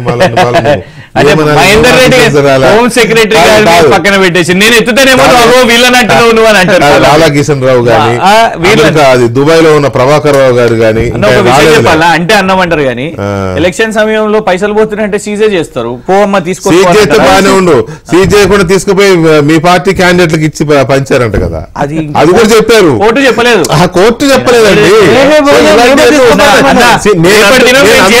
అనుకోండి నేను కూడా వెంకటకృష్ణ అని ఒక పేరు అక్కడ వేసేస్తారు. తర్వాత దశాబ్దం పడుతుంది కోర్టులో. సో పాయింట్ ఏంటంటే బాటం లైన్ వాళ్ళు ఏంటంటే మా పార్టీ మీద వీళ్ళు, ఎందుకంటే మళ్ళా నేను అంటున్నది కూడా అదే. ఫైనల్ గా నా పాయింట్ ఏంటంటే ఇంత పెద్ద ఎత్తున దుమారం రేపుతున్న ఈ case, telephone tampering case and already ట్రయల్లో ఉన్న లిక్కర్ స్కామ్, రైట్? ఇవి రెండు మీ పార్టీని తీరం చేరుస్తాయా, ఐ డోంట్ థింక్ ముంచేస్తాయా సముద్రంలో? దీనికే సింపుల్ గా చెప్తా. బాటమ్ లైన్ ఏంటంటే తెలంగాణ ఉద్యమం జరిగేటప్పుడు కూడా వీళ్ళందరూ కేసీఆర్ గారు ప్రతిదాన్ని ఉద్యమంతో లింక్ పెట్టు. అరే మా అక్కడ కేసీఆర్ అంటే ఉద్యమాన్ని ఎరేజ్ చేస్తారా? ఉద్యమం వేరు, ఇది వేరు. మరే ఉన్నారు. చాలా పవిత్రమైంది సార్, దాని ఎలా కాదంటాం? పవిత్రమైన ఉద్యమ నాయకుని గురించి మాట్లాడొద్దు అంటే చెప్తే ఎట్లా? నేను చెప్పేది వినండి. ఉద్యమ సమయంలో కేసీఆర్ గారిని ఆంధ్ర నుంచి వచ్చిండు అని మాట్లాడింది వీళ్ళు గారా? ఎవరో ఒకరిద్దరు అంటారు. అయ్యో పెద్ద ఇవాళ ముఖ్యమంత్రి అయింది కదా ఆయన, ఒకరిద్దరు ఎందుకు? నువ్వు కూడా జూబ్లీస్ లో 2-3 ఇల్లు చూసినావు కదా అప్పుడు. తెలంగాణ వచ్చినాక ఇల్లు మనయే వీళ్ళందరూ నిలబొట్టాలని నేను ఇక్కడ చూసాను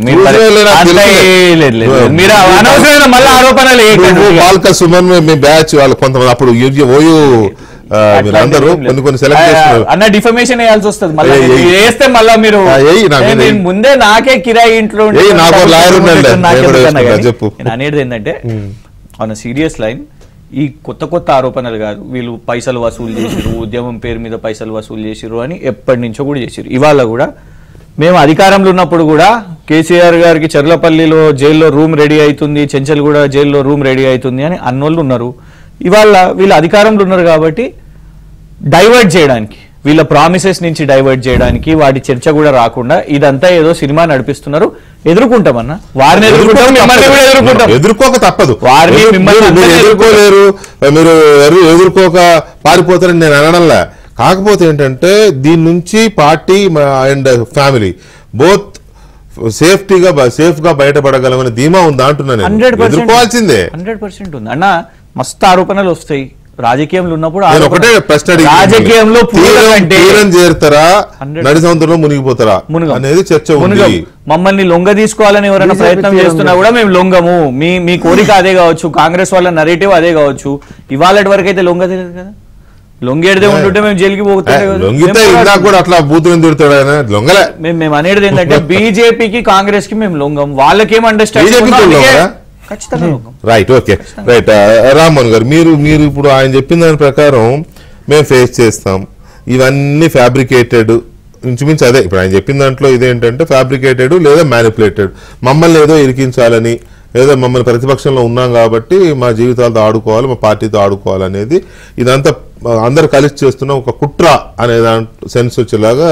ఏ కుట్ర కృష్ణ గారు కాదు, ఏ కుట్ర. And also he is very confident. ఏం కుట్ర, కాంగ్రెస్ పార్టీ అధికారంలోకి రాగానే సీసీ కెమెరాలు బంద్ చేసి హార్డ్ డిస్క్లను వాళ్ళకొట్టి మూసిలో పడాల్సినటువంటి కుట్ర మీరెందుకు చేసిండ్రు? ఇది ఆరోపణ కాదు కదా, అయితే నిజం కదా. గుమ్మడికాయలు దొంగోడు అంటే భుజాలు దొరుకున్నట్టు హార్డ్ డిస్కులు ప్రభుత్వం దొరికినాయి. మాయకుడు అంటే వీళ్ళే పడేసారు కావచ్చు,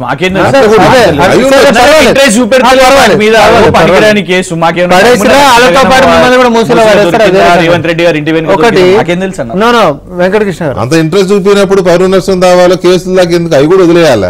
మరి వాళ్ళు ఇచ్చేటటువంటి పరువు అంటే పెద్ద ఆయనకు పోయేటటువంటి పరువు ఏముందా? ఏంటో నోటీస్ మాటలు మాట్లాడదు.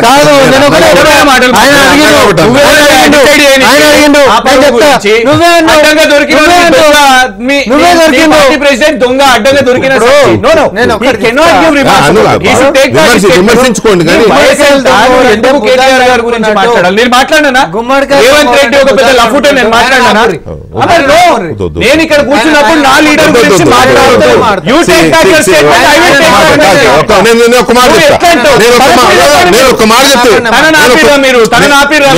ఆయనకే చెప్తాను,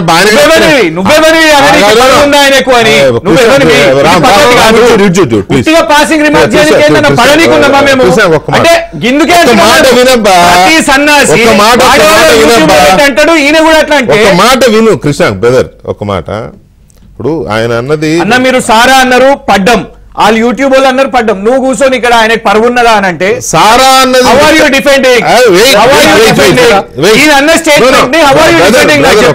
ఒక మాట వినండి మీరు దయచేసి. I'm requesting you.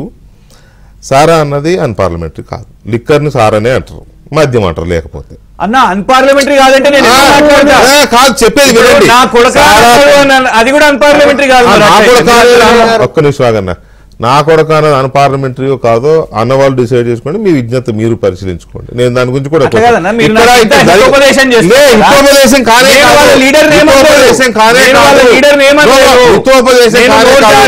వినండి దయచేసి. I'm requesting once again. నేను పరువు నష్టం మీరు ఏమీ లేదంటారు, మళ్ళీ పరువు నష్టం దావాలి. ఎందుకంటే నేను అన్నదానికి ఆయన పరువు ఏముంది అక్కడ అని అన్నాడు. ఆయనకు పరువు ఉన్నదే ఉంది, నోటీస్ ఏముంది అని అన్నాడు.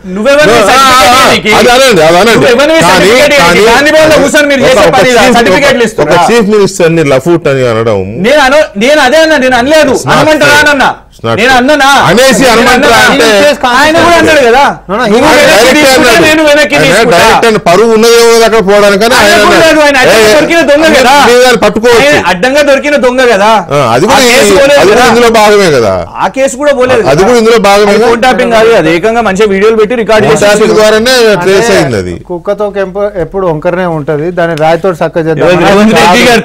అప్పుడేమో కెమెరాలు పెట్టేటటువంటి అలవాటు ఉంది మీకు. ఈ రోజు దాంతో 100%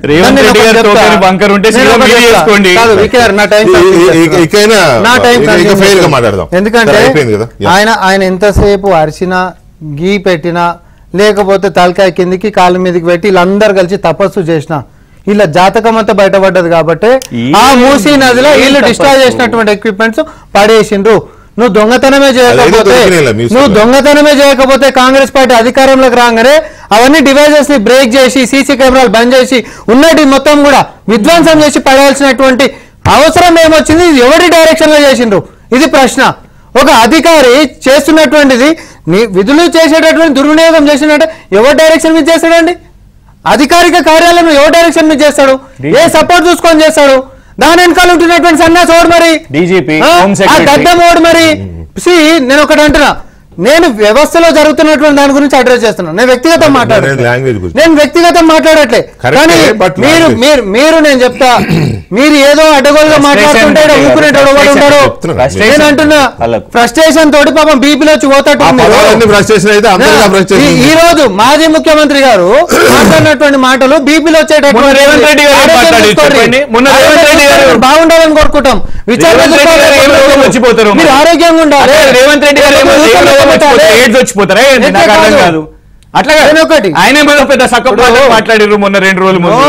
సంస్కారం మేవనికి నేర్పియండి. సరే నాయకులు నేర్చుకోవాలి.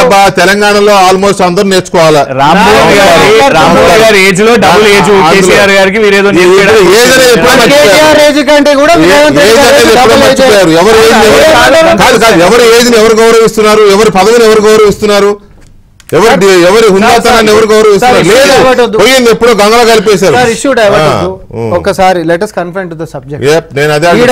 ఈడ ఒకటే దొంగతనం చేసినటువంటి వాళ్ళకి ఎప్పుడైనా బెరుకు లోపటి ఉంటుంది. గుమ్మడికాయలు దొంగోడు అంటే భుజాలు దడుకున్నట్టు కేటీఆర్ గారు అదే వేదిక మీదకించి మా అంటే చేస్తే చేసి ఉంటారు, ఒక 2-3 దేవుడు లంగల్లో లఫుట్గాలు చేసి ఉంటారని అన్నాడు. అవునా కదా? Why did you make that statement? చేస్తే చేసి ఉంటారు ఎట్లుంది? చేస్తే చేసి ఉంటారు అనేటటువంటి చేస్తే చేసి ఉంటారు అనేటటువంటి నీ నాలెడ్జ్ ఎట్లుంది? అవునా కదా? నీకు సంబంధమే లేనప్పుడు, నీ నాలెడ్జ్ లేనప్పుడు నువ్వు అట్లాంటి స్టేట్మెంట్ ఇవ్వాల్సినటువంటి అవసరం ఏముంది?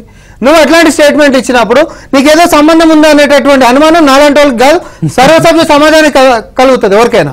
అట్లాంటప్పుడు మంత్రులందరూ కూడా మాట్లాడతారు. మీరు చేసినటువంటి పాపాల చిట్ట ఈ రోజు బ్యూరోక్రాట్స్ కానీ లేకపోతే మీ ఎమ్మెల్యేలు కానీ ఒక్కరన్నా డైరెక్ట్ కాల్ మాట్లాడిరా? 10 సంవత్సరాల్లో మీరు చెప్పండి, ఒక్కరన్నా డైరెక్ట్ కాల్స్ వల్ల మాట్లాడిరా? ఫేస్ టైమ్లలో మాట్లాడరు. దేనికోసం మాట్లాడినరు? దొంగలు ఇంటున్నారు కాబట్టి. అది ఒక ఎట్ట తయారైందంటే అది ఒక యూనివర్సల్ ఫినామినా అయిపోయింది. ఏది ఇప్పుడు ఈ ఫేస్ టైం వాడుకోవడం అనేది అయిపోలే. ఇక్కడ ఇప్పుడు ఆఫీసర్స్ ఎవరైతే ఉన్నారో ఈ ఇంట్రాగేషన్ లో కానీ ఈ కేసులో ఎఫ్ఐఆర్లు అవుతూ ఎవరినైతే తీసుకొస్తున్నారో వీళ్ళల్లో కేసీఆర్ గారికి అత్యంత సన్నిహితులు లేదా బంధువులే ఎక్కువ మంది ఎందుకు ఉంటున్నారు? ఎక్కువ మంది ఎందుకు వాళ్ళే ఎందుకు ఉంటున్నారు అంటే వ్యూహము ఒక దొంగతనం చేసేటప్పుడు ఆ బందిపోటు ముఠ ఎవరిని పెట్టుకుంటది? లైక్ మైండెడ్ వాళ్ళనే పెట్టుకుంటది. ఆ బందిపోటు అంతే కదా, నమ్మకమైన వాళ్ళు, చెప్పినటువంటి మాట వినేటటువంటి వాళ్ళు, చెప్పు చేతలలో ఉండేటటువంటి వాళ్ళు, బయటపడకుండా రహస్యంగా గోప్యంగా మనం చేసేటటువంటి దొంగతనం సమాజానికి తెలియకుండా రేపొద్దున పంచు నుక్కున్నాకైనా ఇంకొక దొంగతనం చేసిన దాకైనా అందరూ ఒక గుంపు, అందుకని దాన్ని బందిపోటు అంటారు. సో బందిపోట్లు అనేటటువంటి వాళ్ళు ఈ రోజు అందరూ ఈ రోజు కాకి డ్రెస్ మీరు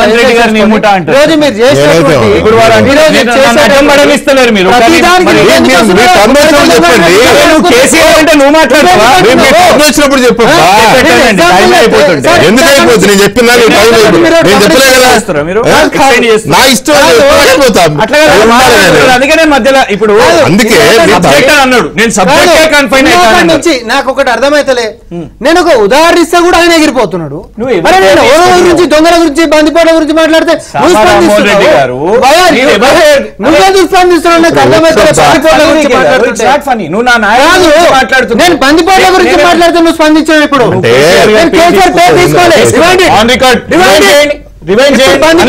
మాట్లాడినా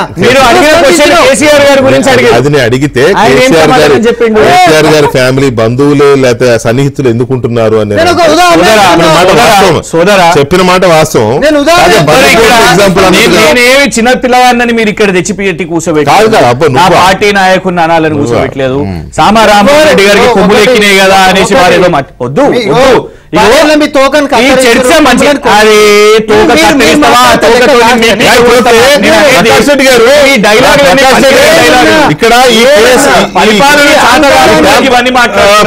ఒక్క నిమిషం కృష్ణ ప్లీజ్. ఈ ట్యాపింగ్ అనేది ఇప్పుడు ఒకటండి, నా రిక్వెస్ట్ ఏంటంటే సుభాషితాలు నీతులు అని మాత్రం అనుకోకండి మీ ఇద్దరు. ఇది వారికి ఏం చెప్పలే, మీరు నాకే వేసిరు కానీ చెప్తాను కానీ ఇదే మొదటి నుంచి కూడా బీఆర్ఎస్ లో మీకున్న క్యాలిబర్ అండ్ ఇదేంటంటే చెప్తున్నారు అటాక్ అనండి. మీరు ఇద్దరు కలిసి అనండి, అటే చేరేసుకొని కూర్చో రాదిగా, అటే చేరేసుకొని కూర్చో. వారు మాట్లాడుతుంటే మీకు హితోపదేశం ఎందుకన్నా అంటే చెప్తే వినరు. చెప్పండి ఫర్ యువర్ కైండ్ ఇన్ఫర్మేషన్, సామ రామ్మోహన్ రెడ్డి అనే కాంగ్రెస్ పార్టీ ప్రతినిధి ఫస్ట్ టైం నా డిబేట్ లో అడిగాను. వెల్కమ్. ఫస్ట్ టైం చైర్పర్సన్ అయినందుకు మీరు ప్రమోషన్ ఇచ్చారు. అదేం కాదు, అది సరే చైర్పర్సన్ అయ్యింది కాబట్టి ఏదో కాస్త సబ్జెక్ట్ ఉంటేనే పిలుస్తాం కదా. నిన్ను ఎప్పటి నుంచో పిలుస్తున్నాను, నువ్వు నా డిబేట్స్ కి ఎప్పుడు దాదాపు 5-6 years సబ్జెక్ట్ ఉంది కాబట్టి. ఆయన ఎక్కడ కూర్చొని నాకు తెలియదు, 100 సార్లు కూర్చుంటే ఉంటుందంట. మెసేజ్ వచ్చింది, మీరు ఎక్కడ కూర్చున్నా ఇట్లా ఉంటుందంట కదా. ఎక్కడన్నా మీరు ఎక్కడ కూర్చున్నా మీ కోఆర్డినేటర్ ప్రకాష్ రెడ్డి గారు ఇప్పుడు ఈ కేసులో ఇదంతా దాన్ని ఏమంటారు ప్లాంటెడ్, ఇట్స్ అ ప్లాట్. అసలు ప్లాట్లు వేయనాయి, ఇది ప్లాట్ అయిపోయింది, ఇది మ్యానిపులేటెడ్ అయిపోయింది, ఇదంతా కాన్స్పిరసీ జరుగుతూ ఉంది, ఏమీ లేని ఒకటి కుక్కుడప్ కేసు చేస్తున్నారు అనే విధంగా ఉంది బీఆర్ఎస్ ఆర్గ్యుమెంట్. క్రిషాంక్ ఒక్కరే కాదు, ఎవరిని కదిలించినా ఇలాంటి మాటలే వస్తున్నాయి. అంతే కదా మరి, కేటీఆర్ గారు అట్లా మాట్లాడినప్పుడు వారి క్యాడర్ కూడా అట్లే మాట్లాడుతుంది. సో అది అలాంటిదేనా ఇది అని అంటే మరి అక్కడ వస్తున్న విట్నెస్లేమో అట్లా లేవు. ఇప్పుడు ఆయన ఏమన్నాడు, మూసీ నదిలో డివైస్లు పగలగొట్టి పడేసారు హార్డ్ డిస్క్ అని అంటే, ఏమో మీరే పడేసి మాకు మా పేరు చెప్తారేమో అన్నాడు. ఎంత చూడండి, ఫింగర్ టిప్స్ మీదే ఉన్నాయి రిప్లైలు, కౌంటర్లు. సో ఇది ఆ కేసు ఇట్లా అయ్యే ప్రమాదం కూడా ఉందా? ఒకవేళ ఇంత దూది పింజలాగా తేలిపోయే ప్రమాదం ఉందా? ఇది వెంకటకృష్ణ గారు ఒక సూటిగా మీరు ఇంతకుముందు కృష్ణ గారు రామ్మోహన్ రెడ్డి గారు ఒక ప్రశ్న అడిగారు, కృష్ణ గారు దానికి కొనసాగింపు సమాధానం చెప్తే మీరు చెప్పిన కూడా చెప్తాను సార్. ఈ రోజు 2 స్కామ్లు పట్టబడ్డాయి. స్కామ్లైన పదం ఉపయోగిస్తున్నారు, దాన్ని మీరు ఇంకొక పదం ఇంకా దానికి అప్రాప్రియేట్ వాడుకోవచ్చు. టెలిఫోన్ ట్యాపింగ్ ఇష్యూ కావచ్చు, లేదా లిక్కర్ విషయంలో కావచ్చు. ఇవి కాకుండా తెలంగాణ రాష్ట్రంలో అత్యంత విలువైనటువంటి అత్యంత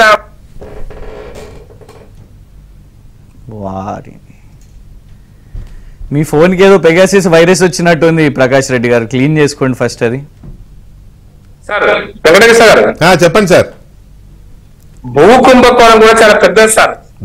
పేరు మీద తెలంగాణ రాష్ట్రంలో హైదరాబాద్ నగరంలో నేను అంటున్న కాంగ్రెస్ ప్రభుత్వానికి కాంగ్రెస్ పార్టీకి దగ్గర చిత్తశుద్ధి ఉంటే హైదరాబాద్ చుట్టుముట్టున్న భూములలో ఎన్ని లావాదేవీలు జరిగినాయి, ఆ లావాదేవీల వెనకాల టిఆర్ఎస్ పార్టీ యొక్క సభ్యులు ఎంతమంది, ఆ కేసీఆర్ కుటుంబ సభ్యులు ఎంతమంది తీయాల్సిన అవసరం ఉంది. ఇసుక దందా నుంచి మొదలు పెడితే మీకు మన గొర్రెలది కూడా బయటకు వచ్చింది కదా, బయటకు వచ్చింది, స్కాములు జరిగినాయి. కాబట్టి బీఆర్ఎస్ పార్టీ నాయకులు ఈ స్కామ్ నుంచి బయటపడడానికి అవకాశమే లేదు.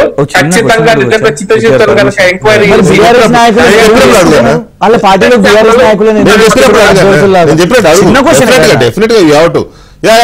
మీరు చెప్పండి, మీరు కంటిన్యూ చేయండి ప్లీజ్.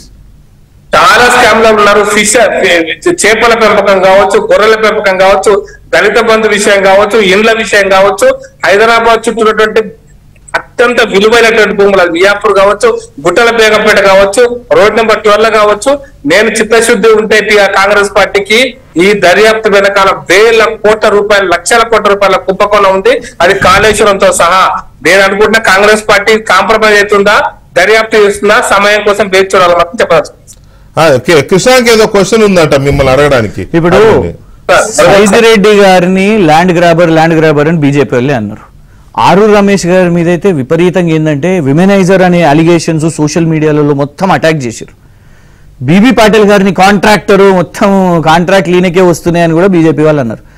ఇప్పుడు కూడా అంటున్నారు కదా, మొత్తం బీజేపీ బీఆర్ఎస్ నాయకులు అందరూ ఇట్లా కుంభకోణాల్లో ఉన్నారు, స్కామ్స్టర్లు ఉన్నారు, రౌడీలు ఉన్నారు, ల్యాండ్ గ్రాబర్స్ ఉన్నారు, ఎక్స్టార్షనిస్ట్ ఉన్నారు. మరి ఎందుకు అభ్యర్థులుగా మీకు కావాలి? మీకేం డౌటా? ఇప్పటికైనా బీఆర్ఎస్ పార్టీని మెర్జ్ చేస్తామంటే వద్దనే అనరాళ్ళు, ఇన్ని స్కాములు ఉన్నారు. వీళ్ళిద్దరు ఎందుకు తీసుకున్నారు? కోడిగుడ్లు అమ్ముకునే టైం అని చెప్పుకున్నారు, బీడీలు చుట్టుకునే టైం అని చెప్పుకున్నారు. వాళ్ళిద్దరిని మీరు అభ్యర్థులు చేసుకున్నారు కదా. చెప్పండి, ఇదే మాట మీద ఉండండి. ఒక్క బీఆర్ఎస్ నాయకుని తీసుకోము, అసలు బీఆర్ఎస్ పార్టీ వాళ్ళందరూ ఇట్లనే అని ఒక్క కార్యకర్తను, ఒక్క పార్టీ నాయకుని తీసుకోకండి, వాళ్ళందరూ క్యాన్సిల్ చేసి మాట్లాడండి. మీరు అట్లన్నా ఉన్నోళ్ళు మిగులుతారనే కృష్ణ ఆశ. అరే బ్రహ్మాండంగా తయారవుతారన్న, మీరు టెన్షన్ పడకండి. మీరే తయారు చేస్తారు కదా మమ్మల్ని, మీరే మమ్మల్ని తయారు చేస్తారు కదా.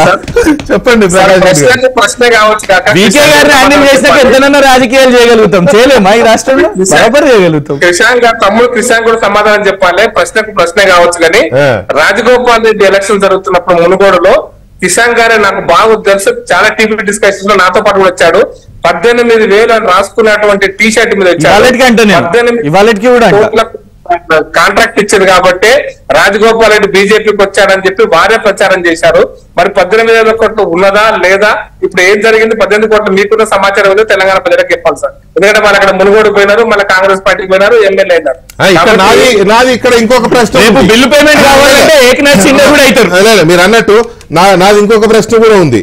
ఓకే, రాజగోపాల్ రెడ్డి గారి విషయంలో 18,000 కోట్లు కాంట్రాక్ట్ ఇస్తేనే బీజేపీలో చేరిండని వాళ్ళు అన్నారు, కాంగ్రెస్ వాళ్ళు కూడా అన్నారు, అప్పుడు. తర్వాత మళ్ళీ ఆయన వెనకపోతే కాంగ్రెస్ వాళ్ళు తీసుకున్నారు. ఈటెల రాజేందర్ గారు భూములు కబ్జా చేసిండు, ఇది అసైన్డ్ దళితుల భూముల్ని లాక్కున్నాడు అని రఘునందన్ రావు గారు కూడా అన్నారు. ప్రభుత్వం గురించి చెప్తున్నా. అప్పుడున్న ప్రభుత్వం ఆయన మీద అలిగేషన్ చేసి చిటికేయంగానే అధికారులు పోయి సీజ్ చేసి పడేసి ఎఫ్ఐఆర్ రాసేస్తే, సరే ఆయన పాపం ఆయన సేవ్ చేసుకోవడం కోసమే వచ్చిండేమో కానీ బీజేపీలో చేరాడు. ఏమైపోయింది ఆ కేసు ఇన్వెస్టిగేషన్ ఏమైపోయిందో తెలియదు. ఆ రాజేందర్ గారు చేసిన పాపాలన్నీ మరి ఏమైపోయినో తెలియదు. మరి బీజేపీకి అప్పుడున్న ప్రభుత్వం భయపడ్డదా, లేకపోతే మీరు మాట్లాడుకొని రాజేందర్ గారి మీద లేకుండా చేశారా నాకు తెలియదు.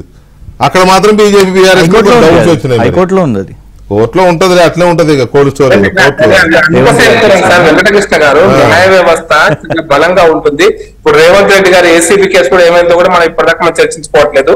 కాబట్టి ప్రతి కేసు కూడా న్యాయ వ్యవస్థ కోర్టు దగ్గరికి పోయినాక, కోర్టు జ్యూరిస్డిక్షన్ లో ఉన్నప్పుడు మనం కంప్లైంట్ చేయడం అనేటువంటి ఒక అంశం.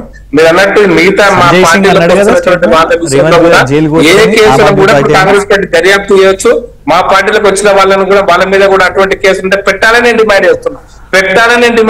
ఏ వ్యక్తి అయినా సరే, ప్రజల ఆస్తిని దోచుకున్నటువంటి ఏ పార్టీ ఉన్నా సరే, మా పార్టీలో సరే కేసు పెట్టండి, అధికార పార్టీ చిత్తశుద్ధి నిరూపించుకోవాలని డిమాండ్ చేస్తున్నా సార్. నేను బీజేపీ ఆఫీస్ లో ఉండి ప్రజాస్వామ్యం ఎవరు కాజేసినా చిత్తశుద్ధితో అధికారంలో ఉన్న పార్టీ ఎంక్వైరీ చేసి వాళ్ళని బయటకు తీయాలని మాత్రం నేను బీజేపీ ఆఫీసులో కూర్చొని అక్కడ నుంచి డిమాండ్ చేస్తాను. 2014లో 63 మంది ఎమ్మెల్యేలు గెలిస్తే బీఆర్ఎస్ పార్టీకి, ఆ తర్వాత టీడీపీ నుంచి ఇతర పార్టీల నుంచి చాలా మందిని తీసుకున్నారు కదా. తీసుకోకపోయింటే రేవంత్ రెడ్డి గారు మా వాళ్ళని గుంజే ప్రయత్నం చేశారు కదా, అది కూడా చెప్పండి అన్న. నేను అది తీసుకోవడం తప్పని అంటలేదు, కాంగ్రెస్ తీసుకోవడం తప్పని అనట్లే, తీసుకుంటూనే ఉన్నారు. రేవంత్ రెడ్డి గారు సోనియా గాంధీ బలిదేవత అని అన్నారు. చాలా అప్పుడు కాంగ్రెస్ క్వశ్చన్ అది కాదు, అప్పుడు కూడా తప్పనే అన్నాం, మీరు అనలేదు అనుకుంటా, మీరు మార్చినట్టున్నారు. క్వశ్చన్ అది కాదు, మీ ఇద్దరి ఈ పిల్లి ముంగిస పాములకి ఏంటండి మీరు, అది కాదు క్వశ్చన్. అప్పుడు ఎవరెవరైతే ఎమ్మెల్యేలు టీడీపీ నుంచో లేకపోతే కాంగ్రెస్ నుంచో బీజేపీ నుంచి ఎవరు పోలేదులే, ఆ రెండు పార్టీ నుంచి వెళ్ళినారు, వాళ్ళ ఫోన్లు కూడా ట్యాప్ అయినాయి, ఆ హిస్టరీ కూడా తీస్తున్నారు అంటున్నారు, నిజమా? ఒకటి సార్, అదొకసారి ఇన్వెస్టిగేషన్ జరుగుతున్నప్పుడు స్వచ్ఛందంగా అది వాళ్ళ బాల్ కోర్టులో ఉంటుంది. సో అది డిపార్ట్మెంట్ చూసుకునేటటువంటి వ్యవహారం. రాజకీయ నాయకులను మనం విశ్లేషించేటటువంటి అంశం కాదు, తెలిసినటువంటి వాస్తవాల వరకు మాత్రమే మనం కన్ఫైన్ అయ్యి మాట్లాడగలుగుతాం. ఆ క్వశ్చన్ అడగడానికి కారణం ఉంది. అప్పుడు టీడీపీ ఎమ్మెల్యేలు చాలా మందిని అప్పుడున్న ప్రభుత్వము, సరే కారణాలు ఏమైనా కావచ్చు, రేవంత్ రెడ్డి గారు ప్రభుత్వం కూల్చేస్తానన్నాడా, చంద్రబాబు నాయుడు గారు కూల్చేస్తానన్నాడా, అది ఎవరికి ఉండే ఆర్గ్యుమెంట్స్ వాళ్ళకు ఉన్నాయి, నేను దాంట్లోకి నేను బోదర్చుకోలే. కానీ కొంతమందిని ట్రాప్ చేసి వాళ్ళ ఫోన్లు ట్యాప్ చేసి చేయడం మూలాన చాలా మంది వెళ్ళి చేరినారు. రేవంత్ రెడ్డి గారు డబ్బులు తీసుకెళ్లి అక్కడ ఒక ఎమ్మెల్యేని కొనడానికి ట్రై చేసిన ఆ కేసు ఎస్టాబ్లిష్ అయింది కదా. కానీ కొనడానికి ట్రై చేయడం కంటే ఫోన్ ట్యాపింగ్ అనేది ఇంకా సీరియస్ క్రైమ్. అందువల్ల దాన్ని అట్లా ఎవరికి వాళ్ళు గప్ చిప్ అన్నట్టుగానే ఉన్నారు కదా. అప్పుడంతా వాళ్ళే ఉన్నారు కదా, చేసిన వాళ్ళే వాళ్ళు కాబట్టి ఇంపార్టెంట్ పెద్ద కాబట్టి అది వాళ్ళే ఉన్నారు కాబట్టి అది లైమ్ లైట్ లకు రాలే. కానీ వాళ్ళే రానివ్వరు ఇప్పుడు అంతేగా సార్, ఎవరైనా కూడా దొంగతనం అనేటటువంటిది చేసినటువంటి బయటికి చెప్పుకుంటాడా? వీళ్ళు జనాలను పిచ్చోళ్ళని చేసే ప్రయత్నాలు చేస్తుంటారు కానీ జనాలు అంత పిచ్చోళ్ళు ఎవరు ఉండరు. జనాలకు బాగా తెలుసు ఇన్ని రోజులు సర్కస్లో ఎవరు ఆడిపించరు, సర్కస్లో ఎవరు ఆడిర్రు, తర్వాత తైతక్కలు ఆడితే కాలు చేతులు ఇరగొట్టి ఎవరిని ఇంట్లో కూర్చోబెట్టరు అనేది సర్వసభ్య సమాజానికి తెలుసు. సరే గాయగా ఎంతనో మొత్తుకున్నా ఆర్పే దీపానికి వెళ్తురు ఎక్కువ అంటారు. సో మునిగే పెట్టండి బీఆర్ఎస్ పార్టీకి గొంతు ఎక్కువ, అంతే, అంతకుమించి వేరేదేం లేదు. వీళ్ళ మాటలు ఎన్నో మాట్లాడుతూ ఉంటారు, జనాలు పట్టించుకునేటటువంటి పరిస్థితి లేదు. రుణాలు మాఫీ చేస్తామంటారు, తర్వాత నీళ్ళు ఎందుకు వస్తలేవని అంటారు. 1 కోటి ఎకరాలకి నీళ్ళు ఇచ్చినటువంటి కాళేశ్వరం కూలిన తర్వాత మరి ఆ నీళ్ళు ఎరికిపోయినాయి అనేటటువంటి క్వశ్చన్ మేమేస్తే వాళ్ళక్కడ జవాబు లేడలేము. కాళేశ్వరం ఎన్ని ఎకరాలకు నీళ్ళు ఇచ్చింది అన్నారు సార్? ఒక చిన్న ఉదాహరణ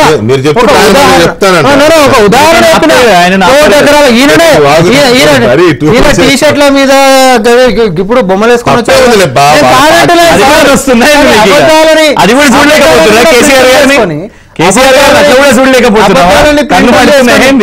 అంటే నేను మళ్ళీ అట్లా చూసిన తర్వాత ఆయన కాళ్ళు తిరగడం కూడా మీకు వెటకారం అయితే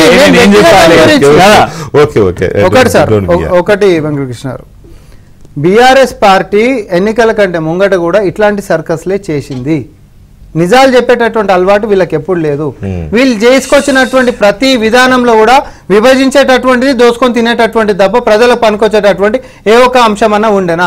వీళ్ళకి ప్రజలు గుణపాఠం ఎందుకు చెప్పారు అనేటటువంటిది ఇలా నేర్చుకునేటటువంటి పరిస్థితి లేదు. ఇందాక మీరు అడిగినా నేను చెప్తా, బీఆర్ఎస్ పార్టీ ఆ రోజు అధికారంలో ఉండి ఫుల్ ఫ్లెడ్జ్ మెజారిటీ ఉన్నప్పటికీ కూడా పోచింగ్ చేసింది, అయానా భయానా బెదిరించి నాయకులను పార్టీలో గుంజుకుంది.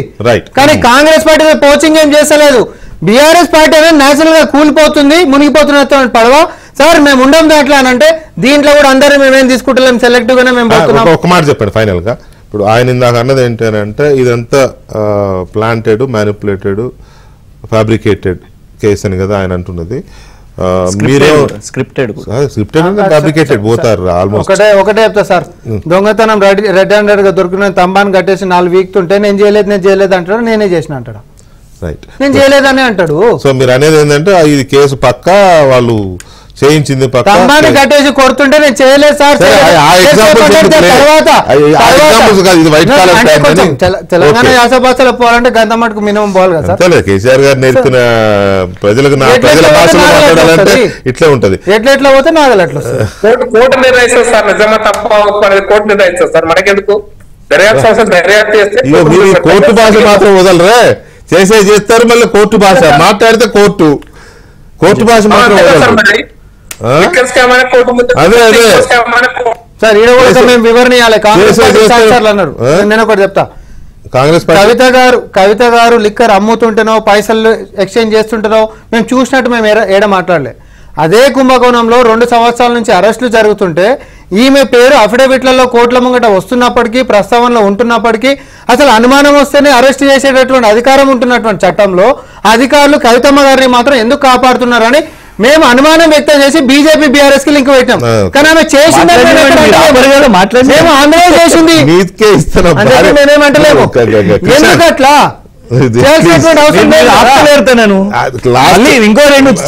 లాస్ట్ కాబట్టి ఆయన అన్నాడు, అడిగాడు కాబట్టి ఇచ్చాయి. ఇప్పుడు నీదే కదా టర్న్, ఏం చెప్పదలుచుకున్నారు మీరు? ఈ కేసు ఏమో మీరు ఫ్యాబ్రికేట్ అంటారు వాళ్ళు.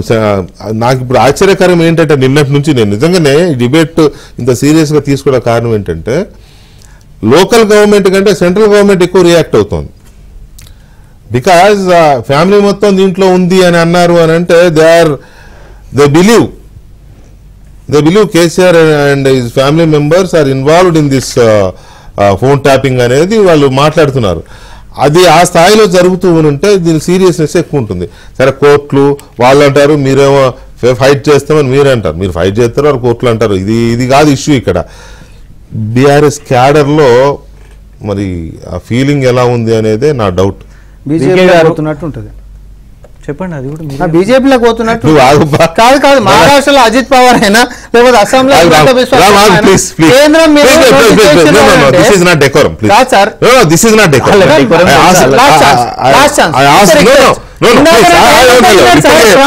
ఇప్పటికే తను కొద్దిగా అఫెండ్ అయ్యాడు.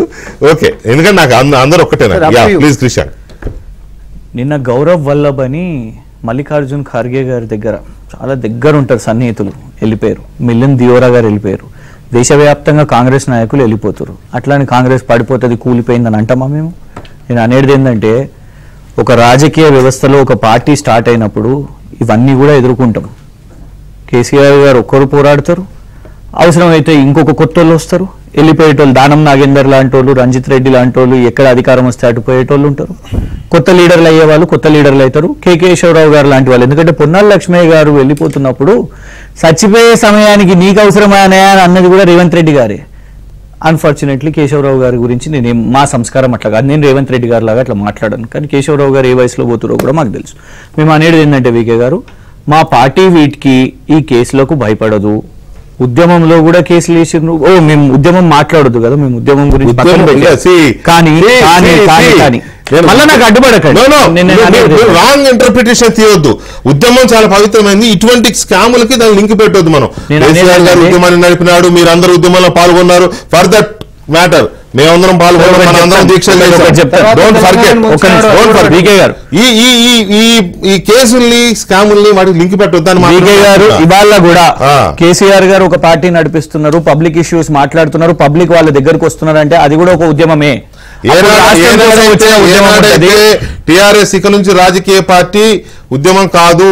రాజకీయ పార్టీలు చెప్తాను ప్రజల కోసం ఉద్యమాలు పూర్తి కానీ నేను రాజకీయమే చేస్తుంది టిఆర్ఎస్ పార్టీ, అహోబిలం మఠం పెడతలేమని ఏనాడైతే ఆయన అన్నారో అక్కడి నుంచి రాజకీయమే స్టార్ట్ అయింది. అంటే రాజకీయ పార్టీలు ఉద్యమాలు చేయవా? ఎందుకు చేయవు? ప్రజా ఉద్యమాలు ఖచ్చితంగా చేస్తాం. మీరు అన్నారు కదా గురించి ఎత్తకండి అని అన్నారు. మరి మీరు చేసిందంత సర్కాస్టిక్ నాతో తెలంగాణ ఉద్యమం చాలా పవిత్ర ఉద్యమం గురించి మాట్లాడకండి అబ్బా అని అన్నారు. ఆ పవిత్రతను అలా ఉంచుకుందాం. ఆ పవిత్ర ఉద్యమం చేసిన వాళ్ళందరూ కాదు మళ్ళీ రాంగ్ హిస్టరీ రాంగ్ చేస్తున్నారు మీరు. 2014లో చేరినాను, రాష్ట్రం ఏర్పాటు తర్వాత జరిగిన. మీరు మరి నాకు రాజకీయ అవకాశం కోసం చేసిన, నాకు ఎక్కడ లేదు కాబట్టి పాపం మా శ్రవణన్న మొన్న ఒక మంచి ఆన్సర్ చెప్పిండు. ఆయన ఎవరు ఇట్లనే అటాక్ చేశారు, ఆ పార్టీ ఈ పార్టీ ఎందుకు పోతున్నా అంటే మరి నాకు దొరకలేదు రా భయ్. నేను కూడా అదే, నాకు కూడా దొరకలేదు కదా భయ్. నన్ను ఇప్పుడు కూడా అడుగుతున్నారు కానీ నేను పోలేను, ఇక దండం పెట్టేసిన. నాతో కాదు నేను ఊకే మారే రకం. ఎన్నిసార్లు మారిన వీకే గారు మీరన్నా 5-6 ఛానళ్లు మారారు, నేనన్నా. నాది ఆశయం గంతే, రాజకీయం ఏదో చేయాలి.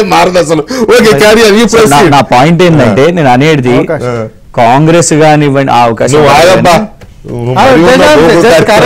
కాంగ్రెస్ బీజేపీ ఇద్దరు కలిసి రాజకీయంగా ఒక జనరల్ దేశవ్యాప్తంగా ప్రాంతీయ పార్టీల మీద, రాష్ట్రాలకు సంబంధించిన పార్టీల మీద, తృణమూల్ కాంగ్రెస్ ఇవన్నీ కూడా వీళ్ళు అట్లనే చేస్తూ ఉంటారు. రాహుల్ గాంధీ గారు మమతా బెనర్జీ గారిని నువ్వు అవినీతి పర్రాలు అంటారు, బీజేపీ అట్లనే చేస్తుంది. మళ్ళీ అలయన్స్ లో అవి ఇవి చేస్తూ ఉంటారు. మా మీద ఇవాళ దాడి జరుగుతుంది, మీరు అన్నట్టే మేము ఎదుర్కొంటే ఎన్ని రోజులు ఎదుర్కొంటామనేది చూస్తారు. రేపు కేసీఆర్ గారిని జైలు వేస్తారా? ఏం భయపడి వెళ్ళిపోరు కదా, అందరం ఉంటాం. ఎందుకు అంటే కేటీఆర్ గారు అమెరికాకి వెళ్ళిపోతారు అని ప్రచారం చేశారు, వెళ్ళిండ్రా, ఇక్కడనే ఉన్నారు, బరాబర్ ఉంటాం. వీకే గారు అందరం ఉంటాం, వారితో పాటు తోడుగుంటాం, ప్రజల ఇష్యూస్ మీద కూడా ఉంటాం. ఇట్లాంటివి వస్తూ ఉంటాయి, బురద జల్లుతూ ఉంటారు, ఈ స్కామ్ ఆ స్కామ్, ఇంకా కొత్త కొత్త స్కాములు తీసుకొని వస్తున్నా. That's a part and parcel of politics. ఇలా జరుగుతున్నది పాలిటిక్స్ మాత్రమే. వాళ్ళు గవర్నెన్స్ కూడా చేయనివ్వండి, ఈ కేసులు కూడా చేయనివ్వండి, ఇంకా కూడా కొన్ని కేసులు వస్తుంటే మేము అంటున్నాం కదా మంచి టైం ఉన్నది వీళ్ళకు, చేయండి, దర్యాప్తు చేయండి, ఫోకస్ చేయండి. ఈ నరేటివ్ స్పిన్ చేస్తుంటారు, దీన్ని ఎదుర్కొంటూ ఉంటాం. వీటికి భయపడేది మొరల్స్ ఏం దెబ్బతిన లేదా? I don't think so. ఎందుకంటే లీడర్స్ చాలా మంది వెళ్తున్నారు కదా, ఎమ్మెల్యేస్ అండ్ లీడర్స్ వెళ్తారు, వాళ్ళతో పాటు 100 మంది వెళ్ళారు కదా. దానం నాగేందర్ గారితో ఎవరైనా వెళ్ళిర్రా? కాదు, అంటే ఎట్లా కాదు, కడియం శ్రీ గారితో అంటే ఆయన ఒక్కడే లింగ్లీ వన్ ఆయనతో ఎవరు పోలేదనా మీ ఉద్దేశం? ఆయన రేపు రిజల్ట్ తెలుస్తుంది. అంటే మీరు మారినప్పుడు మీతో ఎవరు రాలేదా? అంటే ఇష్టం ఉంటే వస్తారు, లేకుంటే రారు. నేను అవకాశం వచ్చినోని కాదు కదా, నాదెందుకు ఉదాహరణ చెప్తాను. నాకు ఎమ్మెల్యే టికెట్ ఇచ్చిందా కాంగ్రెస్? ఎవరి స్థాయికి వాళ్ళకు ఫాలోవర్స్ ఉంటారు కదా. ఆయన ఎమ్మెల్యే గెలిచినాడంటే డెఫినెట్ గా 1,00,000 మంది ఓటర్లు ఆయన ఓట్లు వేయబట్టే ఎమ్మెల్యే అయినాడు కదా. అనేది ఏంటంటే సరే అవకాశవాదంతో పోయే వాళ్ళ, పదవుల కోసం పోయే వాళ్ళ, లేకపోతే ఇప్పుడు అధికారంలో ఆ పార్టీ ఉంది కదా అక్కడ పోదాం అని పోయే వాళ్ళ, నేను అంటున్నది మంది పోతూ ఉంటారు. ఒక షిఫ్ట్ వచ్చినప్పుడు, గవర్నమెంట్ షిఫ్ట్ వచ్చినప్పుడు పోతే ఇదేదో అయిపోతుంది అనేది పిచ్చి మాటలు అవి. ఎందుకు అయిపోతుంది? నేను అనేది కూడా ఎందుకు అయిపోతుంది తేలిక అనకండి. మీరు మొత్తం తెలుగుదేశాన్ని భూస్థాపితం చేశారు, ఇక్కడ లేకుండా చేయాలని కలలు కన్నారు ఒకప్పుడు. అందుకని అట్లా అనొద్దు, అట్లా కూడా ఉన్నదా? కాదు, వినండి వినండి. అవ్వలేదు కదా, రేవంత్ రెడ్డి గారి మీటింగ్ లో జెండాలు కనబడ్డాయి కదా, గాంధీ భవన్ లో జెండాలు కనబడ్డాయి కదా. స్థాపితం అవ్వలేదు కదా. సాధ్యం కాదు. రేవంత్ రెడ్డి గారు ఎవరు కానిరండి, మీ పార్టీ కూడా అంటే కాదు అనుకుంటారేమో కాదు. ఇలాంటి హార్డ్ కోర్ బీఆర్ఎస్ కార్యకర్తలు లీడర్లు ఉంటారు. ఎందుకు ఒకటే ఇది ఉంటది, నిర్మించుకోలేకపోయినా అలవాటు చేసుకోండి చూడడం. కేసీఆర్ గారిని చూడడం అలవాటు చేసుకొని సోనియమ్మని వీలు పిలుచుకున్నప్పుడు మేము తెలంగాణ బాబుపడుతున్న కేసీఆర్ గారు మీలాంటి వాళ్ళ గుండెల మీద అలా ఉంటారు అంటారు. What is wrong? నేను అంటున్నది ఒకటే, ఈ కేసులు ఇవన్నీ దృష్టిలో పెట్టుకొని లీడర్లు పోతూ, అందరూ కాదు కొంతమంది పోతూ ఉంటారు కదా, కొత్త తయారైతుంటారు. బీజేపీలో కొంతమందికి, కాంగ్రెస్ లో కొంతమంది పోతున్నారు కదా, క్యాడర్ కూడా కొంతమంది పోతారు సహజంగా. వాళ్ళు కొత్త క్యాడర్ తయారవుతారు కానీ నా అవసరం పక్క రాష్ట్రాలు కూడా తయారవుతారు. కానీ మొరల్స్ ఏమన్నా దెబ్బతింటున్నాయా అది నేను అడుగుతాను.